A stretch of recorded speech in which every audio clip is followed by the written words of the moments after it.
ಕರ್ನಾಟಕ ರಾಜ್ಯದ ಎಲ್ಲ ಶಿಕ್ಷಕ ಮಿತ್ರರೇ, ವಿಶೇಷವಾಗಿ ವಿಜ್ಞಾನ ಶಿಕ್ಷಕ ಮಿತ್ರರೇ ಹಾಗೂ ಜುಲೈ 2021ರಲ್ಲಿ 10ನೇ ತರಗತಿಯ ವಾರ್ಷಿಕ ಪರೀಕ್ಷೆಯನ್ನ ಬರೆಯಲಿರುವಂತಹ ನನ್ನ ಅಚ್ಚುಮೆಚ್ಚಿನ ವಿದ್ಯಾರ್ಥಿ ಮಿತ್ರರೇ, ಜೂನ್ 21ರ 2ನೇ ವಾರದಲ್ಲಿ ಕರ್ನಾಟಕ ಪ್ರೌಢಶಿಕ್ಷಣ ಪರೀಕ್ಷಾ ಮಂಡಳಿ ಪ್ರಕಟಪಡಿಸಿದ್ದಂತಹ MCQ ಮಾದರಿಯ ಪ್ರಶ್ನೆ ಪತ್ರಿಕೆಯ ವಿಜ್ಞಾನ ಭಾಗವನ್ನು ವಿಶ್ಲೇಷಣಾತ್ಮಕವಾಗಿ ಉತ್ತರಿಸೋದು ಹೇಗೆ ಅನ್ನೋದಕ್ಕೆ ಸಂಬಂಧಪಟ್ಟಂತೆ ನಾನು ಒಂದು ವಿಡಿಯೋವನ್ನ ನಿಮ್ಮ ಜೊತೆ ಹಂಚಿಕೊಂಡಿದ್ದೆ.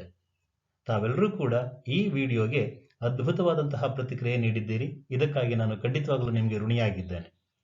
ಜೂನ್ 21ರ 3ನೇ ವಾರದಲ್ಲಿ ಕರ್ನಾಟಕ ಪ್ರೌಢಶಿಕ್ಷಣ ಪರೀಕ್ಷಾ ಮಂಡಳಿ ತನ್ನ 2ನೇ ಮಾದರಿ ಪ್ರಶ್ನೆ ಪತ್ರಿಕೆಯನ್ನು ಪ್ರಕಟಪಡಿಸಿದೆ. ಈ ವಿಡಿಯೋದಲ್ಲಿ ನಾನು ನಿಮ್ಮೊಂದಿಗೆ ಮಾದರಿ ಪ್ರಶ್ನೆ ಪತ್ರಿಕೆ 2ರ ವಿಜ್ಞಾನ ವಿಷಯದ ಭಾಗವನ್ನ ಉತ್ತರಿಸುವುದು ಹೇಗೆ ಅನ್ನೋದನ್ನ ವಿಶ್ಲೇಷಣಾತ್ಮಕವಾಗಿ ಹಂಚಿಕೊಳ್ತಾ ಇದ್ದೇನೆ. ಈ ವಿಡಿಯೋವನ್ನು ಸಹ ತಾವುಗಳು ತಮ್ಮ ವಿದ್ಯಾರ್ಥಿ ಮಿತ್ರರುಗಳೊಂದಿಗೆ ಹಂಚಿಕೊಳ್ಳುವ ಮೂಲಕ ಅವರಿಗೆ ವಾರ್ಷಿಕ ಪರೀಕ್ಷೆಯಲ್ಲಿ ಉತ್ತಮವಾದಂತಹ ಸಾಧನೆ ತೋರಿಸೋದಕ್ಕೆ ನೆರವು ನೀಡ್ತೀರಾ ಅಂತ ನಾನಾದರೂ ಭಾವಿಸ್ತೇನೆ. ತಾವುಗಳಿನ್ನೂ ಮಾದರಿ ಪ್ರಶ್ನೆ ಪತ್ರಿಕೆ 1ರ ವಿಶ್ಲೇಷಣೆಯ ವಿಡಿಯೋವನ್ನು ನೋಡಿಲ್ಲದೆ ಇದ್ದಲ್ಲಿ ಆ ವಿಡಿಯೋದ ಲಿಂಕ್ ಅನ್ನು ನಾನು ಈ ವಿಡಿಯೋದ ಡಿಸ್ಕ್ರಿಪ್ಷನ್ ಬಾಕ್ಸ್ ನಲ್ಲಿ ಶೇರ್ ಮಾಡ್ತೇನೆ. ಈ ವಿಡಿಯೋವನ್ನು ನೋಡಿದ ನಂತರ ತಾವುಗಳು ದಯಮಾಡಿ ಆ ವಿಡಿಯೋವನ್ನು ನೋಡಿ ಅಂತ ನಾನು ವಿನಂತಿ ಮಾಡಿಕೊಳ್ತೇನೆ.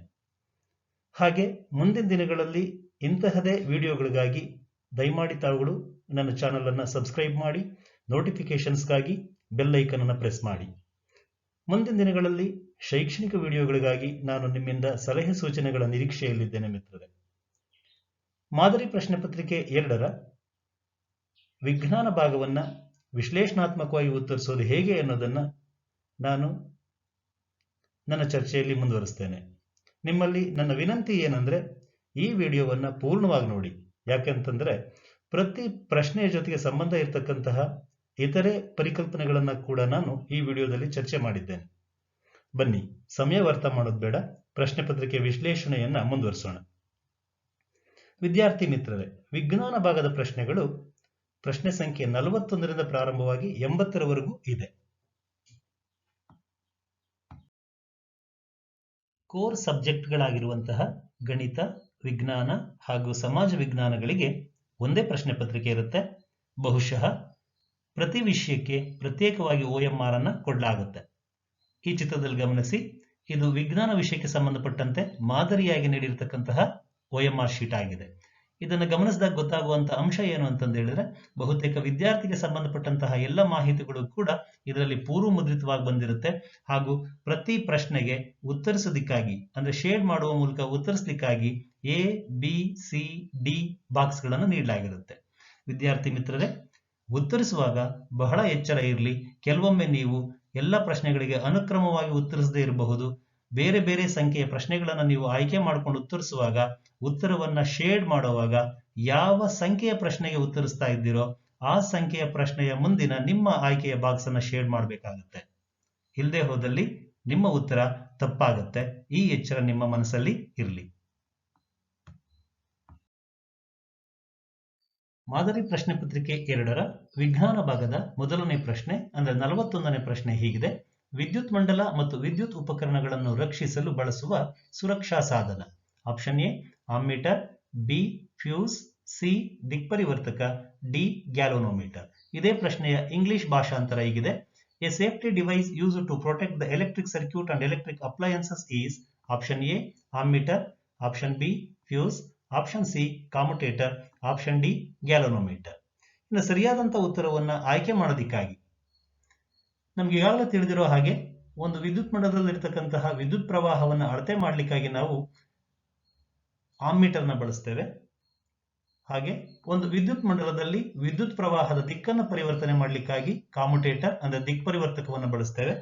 ಹಾಗೆ ಒಂದು ವಿದ್ಯುತ್ ಮಂಡಲದಲ್ಲಿ ವಿದ್ಯುತ್ ಪ್ರವಾಹ ಇದೆಯಾ ಇಲ್ವಾ ಅನ್ನೋದನ್ನು ಗುರುತಿಸೋದಕ್ಕಾಗಿ ಗ್ಯಾಲೋನೋಮೀಟರ್ ಸಾಧನವನ್ನ ಬಳಸ್ತೇವೆ. ಹಾಗಾಗಿ ಈ ಪ್ರಶ್ನೆಗೆ ಈ 3 ಆಯ್ಕೆಗಳು ಸರಿಯಾದಂತಹ ಉತ್ತರ ಆಗೋದಿಲ್ಲ. ಹಾಗಾಗಿ ಸರಿಯಾದಂತಹ ಆಯ್ಕೆ ಬಿ ಫ್ಯೂಸ್. ನಮಗೆ ತಿಳಿದಿರೋ ಹಾಗೆ ಒಂದು ವಿದ್ಯುತ್ ಮಂಡಲದಲ್ಲಿ ವಿದ್ಯುತ್ ಉಪಕರಣಗಳನ್ನ ರಕ್ಷಣೆ ಮಾಡೋದಕ್ಕಾಗಿ ನಾವು ಫ್ಯೂಸ್ ಅನ್ನ ಬಳಸ್ತೇವೆ. ಈ ಫ್ಯೂಸ್ ಆ ಮಂಡಲದಲ್ಲಿ ನಿಗದಿತ ಪ್ರಮಾಣಕ್ಕಿಂತ ಹೆಚ್ಚಿನ ವಿದ್ಯುತ್ ಪ್ರವಾಹ ಹರಿದಾಗ ಸುಟ್ಟು ಹೋಗುವ ಮೂಲಕ ಮಂಡಲವನ್ನ ಕಡಿತಗೊಳಿಸಿ ಆ ಮಂಡಲದಲ್ಲಿರ್ತಕ್ಕಂತಹ ವಿದ್ಯುತ್ ಉಪಕರಣಗಳನ್ನ ರಕ್ಷಿಸುತ್ತೆ ಅನ್ನೋದು ನಮ್ಮ ಮನಸ್ಸಲ್ಲಿ ಇರಬೇಕು.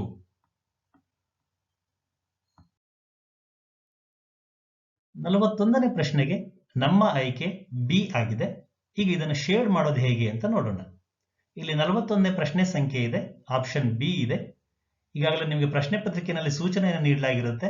ಶೇಡ್ ಮಾಡುವಾಗ ನೀವು ಕಪ್ಪು ಬಣ್ಣ ಅಥವಾ ನೀಲಿ ಬಣ್ಣದ ಪೆನ್ನಿನಿಂದ ನಿಮ್ಮ ಆಯ್ಕೆಯನ್ನ ಶೇಡ್ ಮಾಡಿ ಅಂತ ಹೇಳಲಾಗಿದೆ. ಇಲ್ಲಿ ಗಮನಿಸಿ, 41ನೇ ಪ್ರಶ್ನೆಗೆ ಬಿ ಆಯ್ಕೆಯನ್ನು ನಾನು ಶೇಡ್ ಮಾಡ್ತಾ ಇದ್ದೇನೆ. ಆ ಬಾಕ್ಸ್ ನ ಸೆಂಟರ್ ಇಂದ ಮಧ್ಯದಿಂದ ಪ್ರಾರಂಭ ಮಾಡ್ತಾ ಇದ್ದೇನೆ. ಮಧ್ಯದಿಂದ ಪ್ರಾರಂಭ ಮಾಡಿ ಹೊರ ಅಂಚಿನವರೆಗೆ ಪೂರ್ಣವಾಗಿ ಫಿಲ್ ಮಾಡಬೇಕು. ನೀವು ಶೇಡ್ ಮಾಡುವಾಗ ಈ ರೀತಿ ಎಚ್ಚರಿಕೆಯನ್ನು ವಹಿಸೋದ್ರಿಂದ ನಿಮ್ಮ ಉತ್ತರ ತಪ್ಪಾಗೋದಿಕ್ಕೆ ಚಾನ್ಸ್ ಇಲ್ಲ. ಮತ್ತೊಮ್ಮೆ ನಿಮ್ ಗಮನ ತರೋದೇನು ಅಂತಂದು ಹೇಳಿದ್ರೆ, ಯಾವ ಪ್ರಶ್ನೆಗೆ ಯಾವ ಉತ್ತರವನ್ನ ಆಯ್ಕೆ ಮಾಡಿದ್ದೀರೋ ಅದೇ ಪ್ರಶ್ನೆ ಸಂಖ್ಯೆಯ ಮುಂದಿನ ನಿಮ್ಮ ಆಯ್ಕೆಯ ಬಾಕ್ಸ್ ಅನ್ನ ಮಾತ್ರ ಶೇಡ್ ಮಾಡಬೇಕಾಗುತ್ತೆ. ಈ ಎಚ್ಚರಿಕೆಯನ್ನ ನೀವು ಪ್ರತಿ ಪ್ರಶ್ನೆಗೆ ಉತ್ತರಿಸುವಾಗ ನಿಮ್ಮ ಗಮನದಲ್ಲಿ ಇಟ್ಕೋಬೇಕಾಗತ್ತೆ. 42ನೇ ಪ್ರಶ್ನೆ ಹೀಗಿದೆ. ಒಂದು ವಸ್ತುವನ್ನು ಪಿನ ಮಸೂರದ F1 ಮತ್ತು 2 F1ಗಳ ಮಧ್ಯೆ ಇರಿಸಿದಾಗ ಉಂಟಾಗುವ ಪ್ರತಿಬಿಂಬದ ಸ್ಥಾನ. ಇಲ್ಲಿ ಸೂಚನೆಯನ್ನು ಕೂಡ ಕೊಡಲಾಗಿದೆ. F ಅಂತ ಹೇಳಿದ್ರೆ ಪಿನ ಮಸೂರದ ಪ್ರಧಾನ ಸಂಗಮ. ಇನ್ನು ಆಯ್ಕೆಗಳನ್ನು ನೋಡೋದಾದ್ರೆ, ಆಯ್ಕೆ ಎ F2 ಮತ್ತು 2 F2ಗಳ ಮಧ್ಯೆ, ಬಿ 2 F2 ನಲ್ಲಿ, ಸಿ 2 F2ಗಿಂತ ದೂರದಲ್ಲಿ, ಡಿ ಅನಂತ ದೂರದಲ್ಲಿ. ಈ ಪ್ರಶ್ನೆ ಇಂಗ್ಲಿಷ್ ವರ್ಷನ್ ಈ ತರ ಇದೆ. The position of the image obtained by A convex lens when an object is kept between F1 and 2 F1. Given instruction is F is the principal focus of the convex lens. Options are A between F2 and 2 F2, option B at 2 F2, option C beyond 2 F2, option D at infinity. ಈ ಪ್ರಶ್ನೆಗೆ ಉತ್ತರಿಸೋದಕ್ಕೆ ನೀವು ವಕ್ರೀಭವನದಿಂದ ಉಂಟಾಗ್ತಕ್ಕಂತಹ ಬಿಂಬಗಳ ಪ್ರಾತಿನಿಧಿಕ ರೇಖಾಚಿತ್ರಗಳನ್ನ ಚೆನ್ನಾಗಿ ಅಧ್ಯಯನ ಮಾಡಿರಬೇಕಾಗತ್ತೆ. ಈ ಚಿತ್ರವನ್ನ ಗಮನಿಸಿ, ಇಲ್ಲಿ ವಸ್ತುವನ್ನ 2 F1 ಮತ್ತು F1ಗಳ ಮಧ್ಯೆ ಇರಿಸಲಾಗಿದೆ. ಇದರ ಬಿಂಬ ಎಲ್ಲಿ ಉಂಟಾಗಿದೆ ಅನ್ನೋದನ್ನ ಗಮನಿಸಿ. ಈ ಬಿಂಬ ಉಂಟಾಗಿರುವಂತದ್ದು 2 F2ನ ಆಚೆಗಿದೆ, ಗಾತ್ರದಲ್ಲಿ ದೊಡ್ಡದಾಗಿದೆ.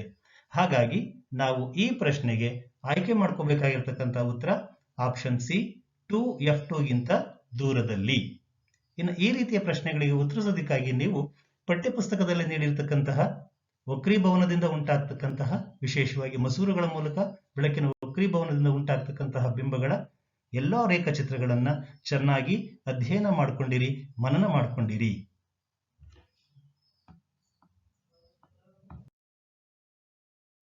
43ನೇ ಪ್ರಶ್ನೆ ಹೀಗಿದೆ.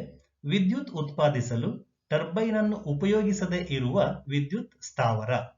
ಆಯ್ಕೆ ಎ ಸೌರ ವಿದ್ಯುತ್ ಸ್ಥಾವರ, ಬಿ ನ್ಯೂಕ್ಲಿಯರ್ ವಿದ್ಯುತ್ ಸ್ಥಾವರ, ಸಿ ಜಲ ವಿದ್ಯುತ್ ಸ್ಥಾವರ, ಡಿ ಉಷ್ಣ ವಿದ್ಯುತ್ ಸ್ಥಾವರ. ಇದರ ಇಂಗ್ಲಿಷ್ ಟ್ರಾನ್ಸ್ಲೇಷನ್ ಈ ತರ ಇದೆ. The power plant that does not use turbine to generate electricity is option A solar power plant, option B nuclear power plant, option C hydroelectric power plant, option D thermal power plant. ಇನ್ನು ಸರಿಯಾದಂತ ಉತ್ತರವನ್ನು ಆಯ್ಕೆ ಮಾಡೋದಕ್ಕಿಂತ ಮುಂಚೆ ಗಮನಿಸಿ, ಇಲ್ಲಿ ನಾವೀಗ ನೋಡ್ತಾ ಇರ್ತಕ್ಕಂತಹ ಚಿತ್ರ ನ್ಯೂಕ್ಲಿಯರ್ ವಿದ್ಯುತ್ ಸ್ಥಾವರ. ಇದರಲ್ಲಿ ಟರ್ಬೈನ್ ಇದೆ, ಹಾಗಾಗಿ ಇದು ತಪ್ಪಾಗುತ್ತೆ. ಅಂದ್ರೆ ಆಯ್ಕೆ ಬಿ ತಪ್ಪಾಗುತ್ತೆ. ಇನ್ನು ಮುಂದುವರೆದಂತೆ ಇಲ್ಲಿ ನಾವು ನೋಡ್ತಾ ಇರ್ತಕ್ಕಂಥದ್ದು ಒಂದು ಉಷ್ಣ ವಿದ್ಯುತ್ ಸ್ಥಾವರ. ಇದರಲ್ಲಿ ಕೂಡ ಗಮನಿಸಿ, ಇಲ್ಲಿ ಟರ್ಬೈನ್ಗಳಿರೋದನ್ನ ನಾವು ಗಮನಿಸ್ತಾ ಇದ್ದೇವೆ. ಹಾಗಾಗಿ ಆಪ್ಷನ್ ಡಿ ಕೂಡ ಉತ್ತರ ತಪ್ಪಾಗುತ್ತೆ. ಇನ್ನೊಂದು ರೀತಿಯ ವಿದ್ಯುತ್ ಸ್ಥಾವರ ಜಲವಿದ್ಯುತ್ ಸ್ಥಾವರವನ್ನು ಗಮನಿಸಿ, ಇದರಲ್ಲಿ ಕೂಡ ಟರ್ಬೈನ್ ಇದೆ. ಹಾಗಾಗಿ ಜಲವಿದ್ಯುತ್ ಸ್ಥಾವರ ಕೂಡ ತಪ್ಪಾದಂತಹ ಆಯ್ಕೆಯಾಗಿದೆ. ಸರಿಯಾದಂತಹ ಆಯ್ಕೆ ಆಪ್ಷನ್ ಎ ಸೌರ ವಿದ್ಯುತ್ ಸ್ಥಾವರ. ಸೌರ ವಿದ್ಯುತ್ ಸ್ಥಾವರಗಳಲ್ಲಿ ನಾವು ಸೋಲಾರ್ ಪ್ಯಾನೆಲ್ಗಳನ್ನು ಬಳಸೋದ್ರಿಂದ ಅಲ್ಲಿ ಯಾವುದೇ ಚಲಿಸುವ ಭಾಗಗಳು ಇರೋದಿಲ್ಲ. ಹಾಗಾಗಿ 43ನೇ ಪ್ರಶ್ನೆಗೆ ಸರಿಯಾದಂತಹ ಆಯ್ಕೆ ಎ ಸೌರ ವಿದ್ಯುತ್ ಸ್ಥಾವರ, ಸೋಲಾರ್ ಪವರ್ ಪ್ಲಾಂಟ್. 44ನೇ ಪ್ರಶ್ನೆ ಹೀಗಿದೆ. 20 ಓಂ ರೋಧ ಹೊಂದಿರುವ ಒಂದು ವಿದ್ಯುತ್ ದೀಪ ಮತ್ತು 4 ಓಂ ರೋಧವನ್ನು ಹೊಂದಿರುವ ವಾಹಕವನ್ನು ಸರಣಿಯಲ್ಲಿ 6 ವೋಲ್ಟ್ನ ಶುಷ್ಕ ಕೋಶಕ್ಕೆ ಚಿತ್ರದಲ್ಲಿರುವಂತೆ ಜೋಡಿಸಿದೆ. ಹಾಗಾದರೆ ಮಂಡಲದಲ್ಲಿ ಪ್ರವಹಿಸುತ್ತಿರುವ ಒಟ್ಟು ವಿದ್ಯುತ್ ಪ್ರವಾಹ option A 36 ampere, option B 0.6 ampere, option C 4 ampere, option D 0.25 ampere. ಇದರ ಇಂಗ್ಲಿಷ್ ವರ್ಷನ್ ಅನ್ನು ನೋಡೋದಾದ್ರೆ an electric lamp whose resistance is 20 ohm and a conductor of 4 ohm resistance are connected in series to a 6 volts battery as shown in figure. Then the total current flowing through the circuit is option A 36 ampere, option B 0.6 ampere, option C 4 ampere, option D 0.25 ampere. ಇನ್ನು ಈ ಪ್ರಶ್ನೆಗೆ ಉತ್ತರಿಸುವಾಗ ನಮ್ಗೆ ಇರಬೇಕಾದಂತಹ ಪರಿಕಲ್ಪನೆ ಏನು ಅಂತಂದು ಹೇಳಿದ್ರೆ, ಇಲ್ಲಿ ರೋಧಗಳನ್ನ ಸರಣಿಯಲ್ಲಿ ಜೋಡಿಸಲಾಗಿದೆ, ಹಾಗಾಗಿ ಮಂಡಲದಲ್ಲಿರತಕ್ಕಂತಹ ಫಲಿತ ರೋಧ ಎಷ್ಟು ಅನ್ನೋದಕ್ಕೆ ಸಂಬಂಧಪಟ್ಟಂತಹ ಪರಿಕಲ್ಪನೆ ನಮ್ಗೆ ಇರಬೇಕಾಗುತ್ತೆ. ಈ ಪ್ರಶ್ನೆಗೆ ಉತ್ತರಿಸೋದು ಹೇಗೆ ಅಂತ ನೋಡೋಣ. ಮಂಡಲವನ್ನು ಮತ್ತೊಮ್ಮೆ ಗಮನಿಸಿ. 4 ಓಮ್ ಮತ್ತು 20 ಓಮ್ಗಳ ರೋಧಗಳನ್ನ ಸರಣಿಯಲ್ಲಿ ಜೋಡಿಸಲಾಗಿದೆ. ನಮಗೆ ತಿಳಿದಿರುವ ಹಾಗೆ ರೋಧಗಳು ಸರಣಿಯಲ್ಲಿದ್ದಾಗ ಫಲಿತ ರೋಧ ಅಂದ್ರೆ ಆರ್ ಎಸ್ ಅಂತ ನಾವೇನ್ ಹೇಳ್ತೀವಿ, ಅದು R1 ಮತ್ತು R2 ಅಂದ್ರೆ ಎಷ್ಟು ರೋಧಗಳನ್ನ ಸರಣಿಯಲ್ಲಿ ಜೋಡಿಸಲಾಗಿರುತ್ತೋ ಅಷ್ಟು ರೋಧಗಳ ಮೊತ್ತಕ್ಕೆ ಸಮ ಆಗಿರುತ್ತೆ. ಹಾಗಾಗಿ ಈ ಮಂಡಲದಲ್ಲಿ 20 ಓಂ ಮತ್ತು 4 ಓಂಗಳ ರೋಧಗಳನ್ನ ಸರಣಿಯಲ್ಲಿ ಜೋಡಿಸಿರೋದ್ರಿಂದ RS ಅಂದ್ರೆ ಫಲಿತ ರೋಧ 24 ಓಂ ಆಗಿದೆ. ಇನ್ನು ಮುಂದುವರೆದಂತೆ ನಮ್ಗೆ ಗೊತ್ತಿರೋ ಹಾಗೆ ಓಮ್ಸ್ ಲಾದಿಂದ V ಈಕ್ವಲ್ಸ್ IR ಅಂದ್ರೆ ವಿಭವಾಂತರ ಈಕ್ವಲ್ಸ್ ವಿದ್ಯುತ್ ಪ್ರವಾಹ ಇಂಟು ರೋಧ.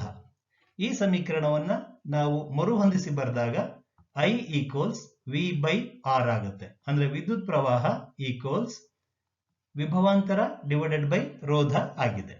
ಇಲ್ಲಿ ನಮಗೆ ಗೊತ್ತಿರೋ ವ್ಯಾಲ್ಯೂಸ್ ಅನ್ನು ನಾವು ಸಬ್ಸ್ಟಿಟ್ಯೂಟ್ ಮಾಡೋದ್ರಿಂದ I ಈಕ್ವಲ್ಸ್ ಅಂದ್ರೆ ವಿದ್ಯುತ್ ಪ್ರವಾಹ equals 6 volt divided by 24 ohm.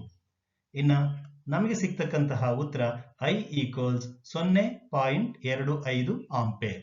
ಈ ಉತ್ತರವನ್ನ ನಾವು ಆಯ್ಕೆ ಮಾಡಬೇಕಾಗುತ್ತೆ.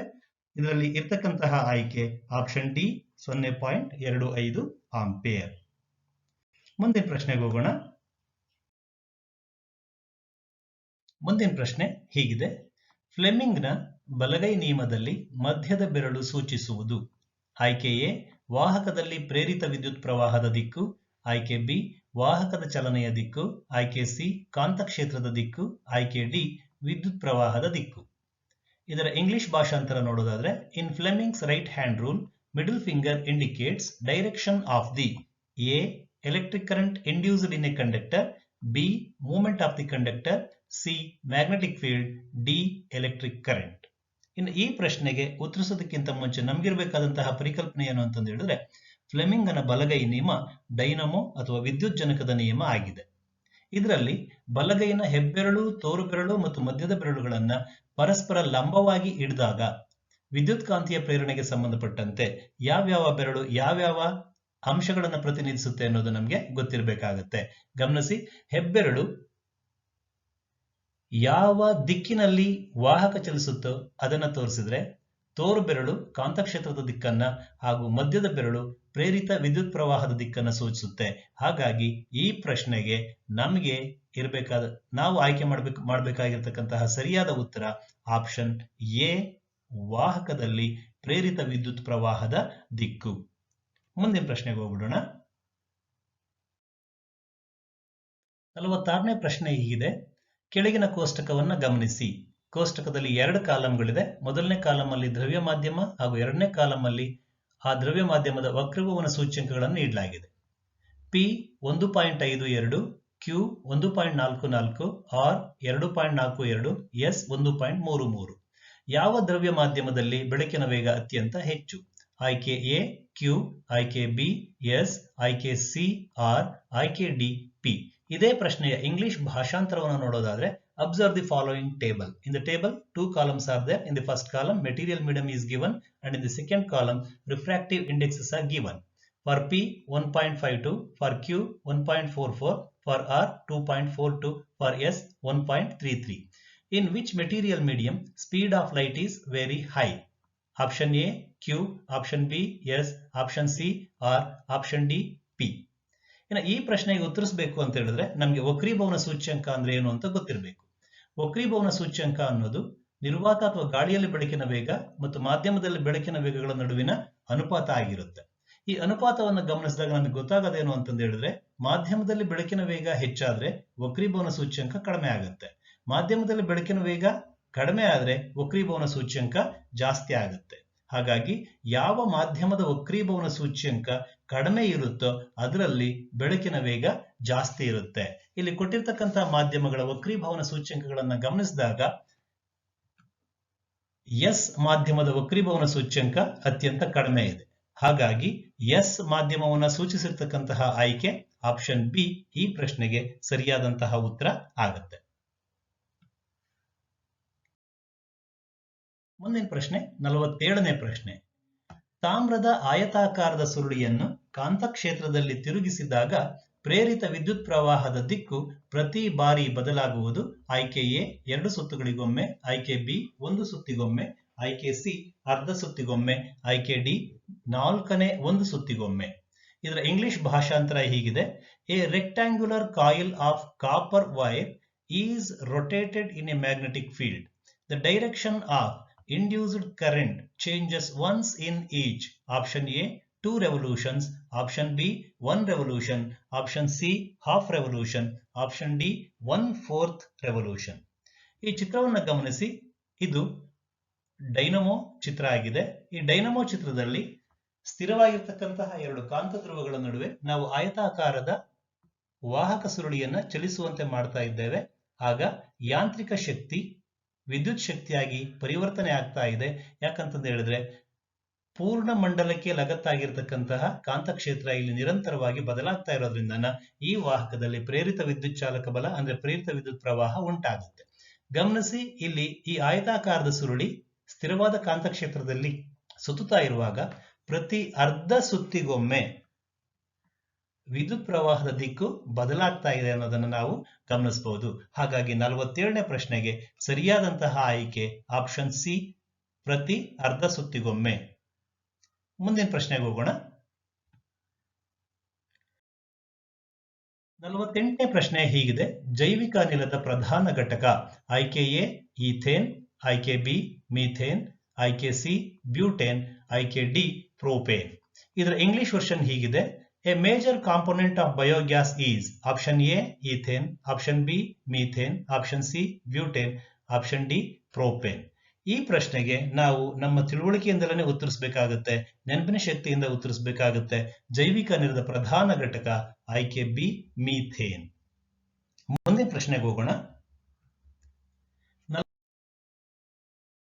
49ನೇ ಪ್ರಶ್ನೆ ಹೀಗಿದೆ: ನಿಮ್ನ ಮಸೂರದ ಒಂದು ಗುಣ ಇದು. ಆಯ್ಕೆ ಎ ಬೆಳಕಿನ ಕಿರಣಗಳನ್ನು ವಿಕೇಂದ್ರೀಕರಿಸುತ್ತದೆ, ಆಯ್ಕೆ ಬಿ ಸತ್ಯ ಮತ್ತು ತಲೆಕೆಳಗಾದ ಪ್ರತಿಬಿಂಬವನ್ನು ಉಂಟು ಮಾಡುತ್ತದೆ, ಆಯ್ಕೆ ಸಿ ಅಂಚುಗಳಲ್ಲಿ ತೆಳುವಾಗಿದ್ದು ಮಧ್ಯದಲ್ಲಿ ದಪ್ಪವಾಗಿರುತ್ತದೆ, ಆಯ್ಕೆ ಡಿ ಬೆಳಕಿನ ಕಿರಣಗಳನ್ನು ಕೇಂದ್ರೀಕರಿಸುತ್ತದೆ. ಇದೇ ಪ್ರಶ್ನೆಯ ಇಂಗ್ಲಿಷ್ ವರ್ಷನ್ ಅನ್ನು ನೋಡೋಣ. One of the properties of convex lens is it diverges the light rays. Option B forms real and inverted image. Option C is thinner at the edges and thicker at the middle.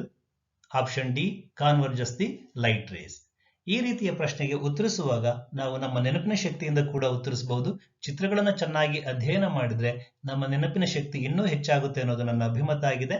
ಈ ಚಿತ್ರವನ್ನು ಗಮನಿಸಿ. ಈ ಚಿತ್ರದಲ್ಲಿ ನಾನು ನಿಮ್ಗೆ ಒಂದು ನಿಮ್ನ ಮಸೂರವನ್ನು ತೋರಿಸ್ತಾ ಇದ್ದೇನೆ. ಈ ನಿಮ್ನ ಮಸೂರದ ಮೇಲೆ ಬೆಳಕಿನ ಕಿರಣಗಳು ಪತನ ಆಗ್ತಾ ಇದೆ. ಪತನ ಆದ ನಂತರ ಹೇಗೆ ವಕ್ರೀಭವನ ಹೊಂದಿದೆ ಅನ್ನೋದನ್ನ ಗಮನಿಸಿ. ಈ ಬೆಳಕಿನ ಕಿರಣಗಳು ಚದುರ್ತಾ ಇರೋದನ್ನ ನಾವು ಗಮನಿಸ್ತಾ ಇದ್ದೇವೆ. ಹಾಗಾಗಿ ನಾವು ಇಲ್ಲಿ ಆಯ್ಕೆ ಮಾಡಬೇಕಾಗಿರ್ತಕ್ಕಂತಹ ಆಯ್ಕೆ ಆಪ್ಷನ್ ಎ ಬೆಳಕಿನ ಕಿರಣಗಳನ್ನ ವಿಕೇಂದ್ರೀಕರಿಸುತ್ತದೆ. ಯಾಕಂತ ಹೇಳಿದ್ರೆ ಇಲ್ಲಿ ಮಸೂರದ ಮೇಲೆ ಸಮಾನಾಂತರವಾಗಿ ಬಿದ್ದಂತಹ ಎಲ್ಲ ಬೆಳಕಿನ ಕಿರಣಗಳು ಕೂಡ ಆ ಕಡೆಯಿಂದ ನೋಡುಗರಿಗೆ ಈ ಮಸೂರದ ಪ್ರಧಾನ ಸಂಗಮ ಬಿಂದುವಿನಿಂದ ಬಂದಿದೆಯೇನೋ ಅನ್ನೋ ರೀತಿಯಲ್ಲಿ ಕಾಣುತ್ತೆ. ಅಂದ್ರೆ ಪ್ರಧಾನ ಸಂಗಮದಿಂದ ಹೊರಟ ರೀತಿ ಕಾಣ್ತಾ ಇದೆ ಅಂತಂದು ಹೇಳಿದ್ರೆ ಬೆಳಕಿನ ಕಿರಣಗಳು ಚದುರ್ತಾ ಇದೆ. ಹಾಗಾಗಿ ನಿಮ್ನ ಮಸೂರವನ್ನ ಬೆಳಕಿನ ಕಿರಣಗಳನ್ನ ಚದುರಿಸುವ ಮಸೂರ ಅಂತ ಕೂಡ ಹೇಳಲಾಗುತ್ತೆ. ಹಾಗಾಗಿ ಆಯ್ಕೆಯೇ ಸರಿಯಾದಂತಹ ಆಯ್ಕೆ ಆಗಿರುತ್ತೆ, ಸರಿಯಾದಂತಹ ಉತ್ತರ ಆಗಿರುತ್ತೆ. ಮುಂದಿನ ಪ್ರಶ್ನೆಗೆ ಹೋಗೋಣ. 50ನೇ ಪ್ರಶ್ನೆ ಹೀಗಿದೆ: 220 ವೋಲ್ಟ್ ಜನರೇಟರ್ಗೆ ಒಂದು ವಿದ್ಯುತ್ ಬಲ್ಬ್ ಅನ್ನು ಸಂಪರ್ಕಿಸಲಾಗಿದೆ. ಆ ಬಲ್ಬ್ ನಲ್ಲಿ 0.50 ಆಂಪಿಯರ್ ವಿದ್ಯುತ್ ಪ್ರವಾಹ ಪ್ರವಹಿಸಿದರೆ ಬಲ್ಬ್ನ ಸಾಮರ್ಥ್ಯ. ಆಯ್ಕೆ ಎ 44 ವ್ಯಾಟ್, ಆಯ್ಕೆ ಬಿ 1100 ವ್ಯಾಟ್, ಆಯ್ಕೆ ಸಿ 110 ವ್ಯಾಟ್, ಆಯ್ಕೆ ಡಿ 220 ವ್ಯಾಟ್. ಇದರ ಇಂಗ್ಲಿಷ್ ಭಾಷಾಂತರ ಹೀಗಿದೆ: an electric bulb is connected to a 220 volt generator. If the current flowing in the bulb is 0.50 ampere, the power of the bulb is option A 44 watt, option B 1100 watt, option C 110 watt, option D 220 watt. ಈ ಪ್ರಶ್ನೆಗೆ ಉತ್ತರಿಸೋದಕ್ಕೆ ನಮಗೆ ಸಾಮರ್ಥ್ಯವನ್ನು ಲೆಕ್ಕಾಚಾರ ಮಾಡೋದು ಹೇಗೆ ಅನ್ನುವಂತಹ ಅಂಶ ಗೊತ್ತಿರಬೇಕಾಗುತ್ತೆ. ನಮಗೆ ಗೊತ್ತಿರೋ ಹಾಗೆ ಸಾಮರ್ಥ್ಯ P ಈಕ್ವಲ್ಸ್ ವಿಭವಾಂತರ ಇಂಟು ಕರೆಂಟ್ I. ಇನ್ನು ಕೊಟ್ಟಿರುವಂತಹ ವ್ಯಾಲ್ಯೂಸ್ ಅನ್ನ ಗಮನಿಸೋಣ. ನಮ್ಗೆ ಈಗಾಗಲೇ ಇಲ್ಲಿ ಕೊಡಲಾಗಿದೆ ವಿ ಯ ಮೌಲ್ಯ 220 ವೋಲ್ಟ್ ಇದೆ ಪ್ರಶ್ನೆಯಿಂದ. ಹಾಗೇನೆ ಇಲ್ಲಿ ಹರಿತಾ ಇರತಕ್ಕಂತಹ ವಿದ್ಯುತ್ ಪ್ರವಾಹ 0.5 ಆಂಪಿಯರ್ ಅಂತಕ್ಕಂಥದ್ದನ್ನು ಕೂಡ ಕೊಡಲಾಗಿದೆ.